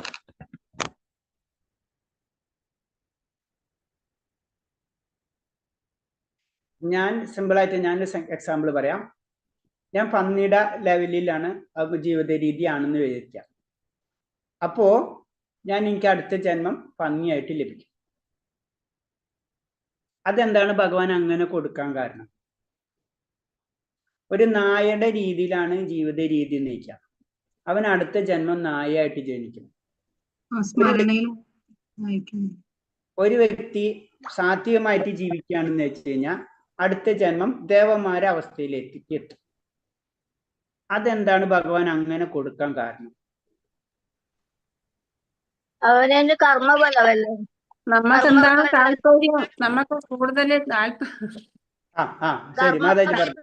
താല്പര്യം അതുകൊണ്ട് നമ്മൾ അതിലോട്ടല്ലേ ആകർഷിക്കും. അതാണ് ഉഷമാതാജി പറഞ്ഞത്. കാരണം നമുക്ക് ആഗ്രഹം അതാണ്, നമ്മൾ അറിയാതെ തന്നെ നമ്മൾ ആഗ്രഹിക്കുന്ന അതാണ്. അപ്പൊ ഭഗവാനല്ല ചെയ്യണത് കേട്ടോ. ഭഗവാനല്ല ചെയ്യണത്. അതാരാ തരുന്നത്? അതാരാ തരുന്നത്? മായാദേവി തരുന്നത്.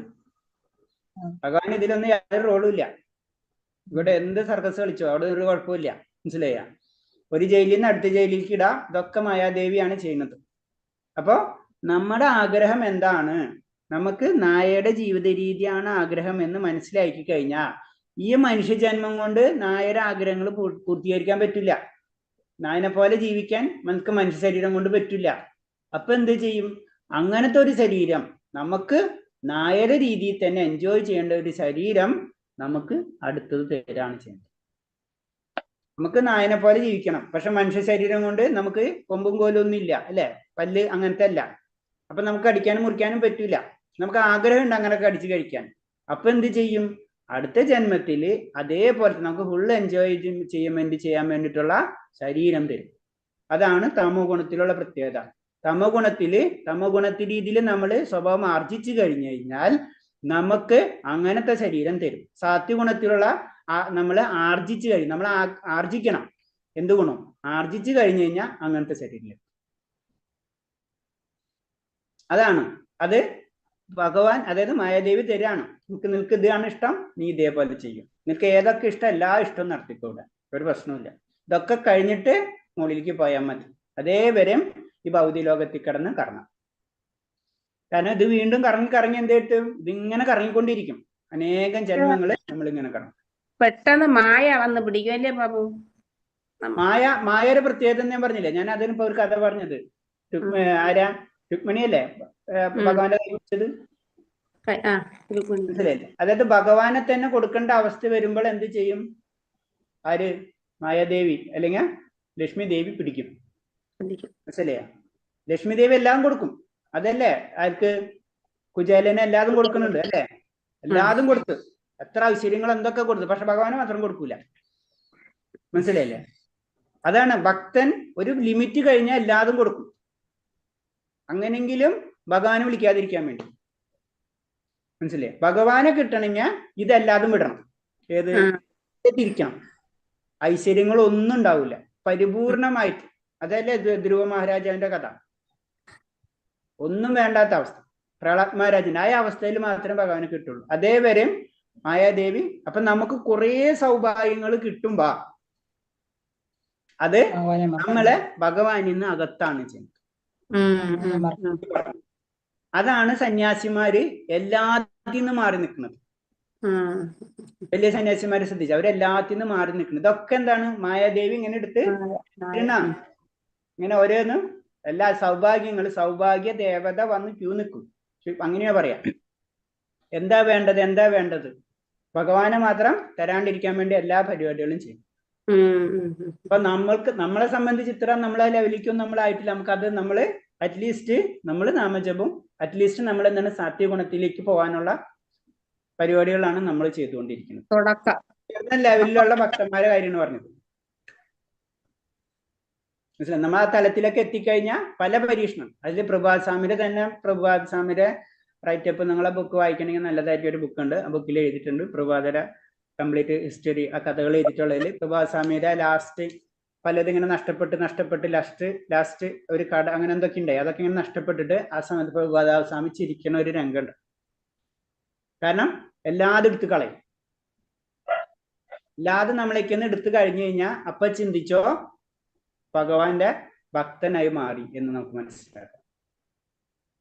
ഭഗവാനെ തന്നെ ചിന്തിച്ചാൽ മതിയല്ല. ഭഗവാൻ എല്ലാതും ഉണ്ടായിട്ടും ഭഗവാൻ ഒന്നില്ലാണ്ട് ഭഗവാൻ ചിരിക്കുന്ന വ്യക്തിയാണ് അല്ലേ? ഭഗവാന്റെ ജീവിതം വെച്ചിട്ടാണല്ലോ നമുക്ക് കാണിച്ചു തന്നിട്ടുള്ളത് അല്ലെ? സാധാരണ രീതിയിൽ നമുക്ക് ചിന്തിക്കാൻ പറ്റുമോ? ഇല്ല. ഭഗവാന്റെ ജീവിതം തന്നെ ചിന്തിച്ചാൽ ഭഗവാൻ ലീലകളാണ്, അത് വേറെ കാര്യം. ഹരേഷ്ണ ഒന്നും ക്ലാസ് പോയില്ല. ഹരേഷ്ണ കഥ പറഞ്ഞിരുന്നു നമ്മള്. കഥ പറഞ്ഞു. അങ്ങനെ കുറെ മനസ്സിലായി പ്രഭു. ഹരേഷ്ണ അപ്പൊ അങ്ങനത്തെ കാര്യങ്ങളാണ് കൂടുതൽ മനസ്സിലാക്കാൻ പറ്റില്ല. കഥയല്ലല്ലോ. കഥയല്ല, ഇതൊരു ക്ലാസ്സാണ്. അപ്പൊ ആ തമോ ഗുണ രജോ ഗുണ സത്വഗുണത്തിനെ പറ്റി പറഞ്ഞപ്പോ നമ്മൾ അങ്ങോട്ട് മാറിപ്പോയി സബ്ജക്ട്. പോയിന്റ്സ് ഉണ്ട് പ്രഭു നമുക്കറിയാത്തത് കൊണ്ടാണ്. കാരണം നമ്മള് നല്ലൊരു വലിയ കാര്യമല്ല അതൊക്കെ മനസ്സിലാക്കാൻ പറ്റും. നമുക്കതങ്ങനെ അറിയാം. നമ്മളതാണ് നമ്മള് ഭക്തന് നമ്മൾ ഇന്ന് ചിന്തിച്ചോ. ഹരേ കൃഷ്ണ പ്രഭു, ഞാന് റെയിൽവേ സ്റ്റേഷനിൽ അതുകൊണ്ടാ വീഡിയോ ഓൺ ചെയ്യാഞ്ഞ്. ഹരേ കൃഷ്ണ. കുഴപ്പമില്ല മാതാചാര്യ. കൃഷ്ണ. അപ്പൊ നമ്മള് ഭക്തനല്ല എന്ന് നമുക്ക് തോന്നുന്നോ അന്ന് തൊട്ട് നമുക്ക് മനസ്സിലാവും കുറച്ചെങ്കിലും നമുക്ക് ഭക്തി ഉണ്ട് എന്ന് നമ്മൾ ചിന്തിച്ചാൽ മതി. കൃഷ്ണ ഞാൻ വലിയ ഭക്തനാണെന്ന് നമ്മൾ ചിന്തിച്ചു കഴിഞ്ഞാൽ അന്ന് വിചാരിച്ചോ ഭഗവാനിൽ നമ്മ പിറകിലേക്ക് പോവാണ്. ഇല്ല, ഭക്തി ആണെന്ന് വിചാരിക്കും. ഭക്തി ഉണ്ടോ എന്തോ, ഇത് മതിയോ ഭക്തി, ഇങ്ങനെയാണോ എന്നൊക്കെയാണ് വിചാരിക്കുന്നത്. ഇങ്ങനെയാണോ ഭക്തി, ഇത്രയാണോ ഭക്തി? നമുക്കറിയാൻ വയ്യാത്ത അവസ്ഥയില്ലേ ഭക്തി. നമുക്ക് പെട്ടെന്ന് മനസ്സിലാവില്ലല്ലോ. ഭക്തി എന്ന് പറയുമ്പോ അത്ര ഉന്നതമായിട്ടുള്ള സ്ഥാനമാണല്ലോ. ഭക്തി എന്ന് പറഞ്ഞാൽ ഭഗവാനാണ്, അത്രേ ഉള്ളൂ. ഹരേ കൃഷ്ണ. അപ്പൊ ഇന്ന് എത്ര വരെ നിർത്തിയത് നമ്മള്? 16 16. ഓക്കെ, അത് 16 കുറച്ചും കൂടെ പറയാനുണ്ട് കേട്ടോ. 16 കുറച്ചും കൂടെ ഡീറ്റെയിൽ ആയിട്ട് പറയാനുണ്ട്. ഇതിലാണ് നമ്മളാ അതൊക്കെ വരുന്നത്. ഈ ജന്തുഹിംസ ഒക്കെ വരുന്നത് ഈ ഇതിലാണ്. ഓക്കെ, 16ാമത്തെ ശ്ലോകം. നാളെ 16ാമത്തെ ശ്ലോകം ഒന്നും കൂടി എടുക്കാം കേട്ടോ നമുക്ക്. നാളെ ഉണ്ടോ പ്രഭു ക്ലാസ്? നാളെയില്ല, ഇനി വെള്ളിയാഴ്ച അല്ലേ? വെള്ളിയാഴ്ച എടുക്കാം. 16ാമത്തെ ശ്ലോകം കേട്ടോ. സ്ലൈഡ് മാറ്റിയെടുക്കാം ഞാൻ. ഇത് വേറെ എന്ത് സ്ലൈഡ് കയറി വന്നു. ഓക്കെ, ശരി. അപ്പൊ നമുക്ക് നിർത്താം. വാഞ്ചകൽപരൂപേച്ച കൃപാസന്ധ്യാപേച്ച പതിനാം പാവനേപി വൈഷ്ണവേപി നമാനന്ദകോടി വൈഷ്ണവ ഭക്തി കൃപാദികൃതേവി. ഹരേ കൃഷ്ണ. എല്ലാവർക്കും പ്രണാമം. എല്ലാവർക്കും ഹരേ കൃഷ്ണ പ്രഭുജി പ്രണാമം. പ്രാർത്ഥിക്കാം. ഹരേ കൃഷ്ണ കൃഷ്ണ കൃഷ്ണ ഹരേ ഹരേ രാമ രാമ രാമ ഹരേ ഹരേ കൃഷ്ണ കൃഷ്ണ ഹരേ ഹരേ ഹരേ രാമ രാമ രാമ ഹരേ ഹരേ കൃഷ്ണ കൃഷ്ണ ഹരേ ഹരേ ഹരേ രാമ രാമ ഹരേ ഹരേ. ഹരേ കൃഷ്ണ. ഹരേ കൃഷ്ണ പ്രഭുജി. ഹരേ കൃഷ്ണ. അപ്പൊ നമുക്ക് വെള്ളിയാഴ്ച ആണ് കേട്ടോ. ഹരേ കൃഷ്ണ. ഹരേ കൃഷ്ണ. പ്രണാമം പ്രഭു. ഹരേ കൃഷ്ണ. ഹരേ കൃഷ്ണ.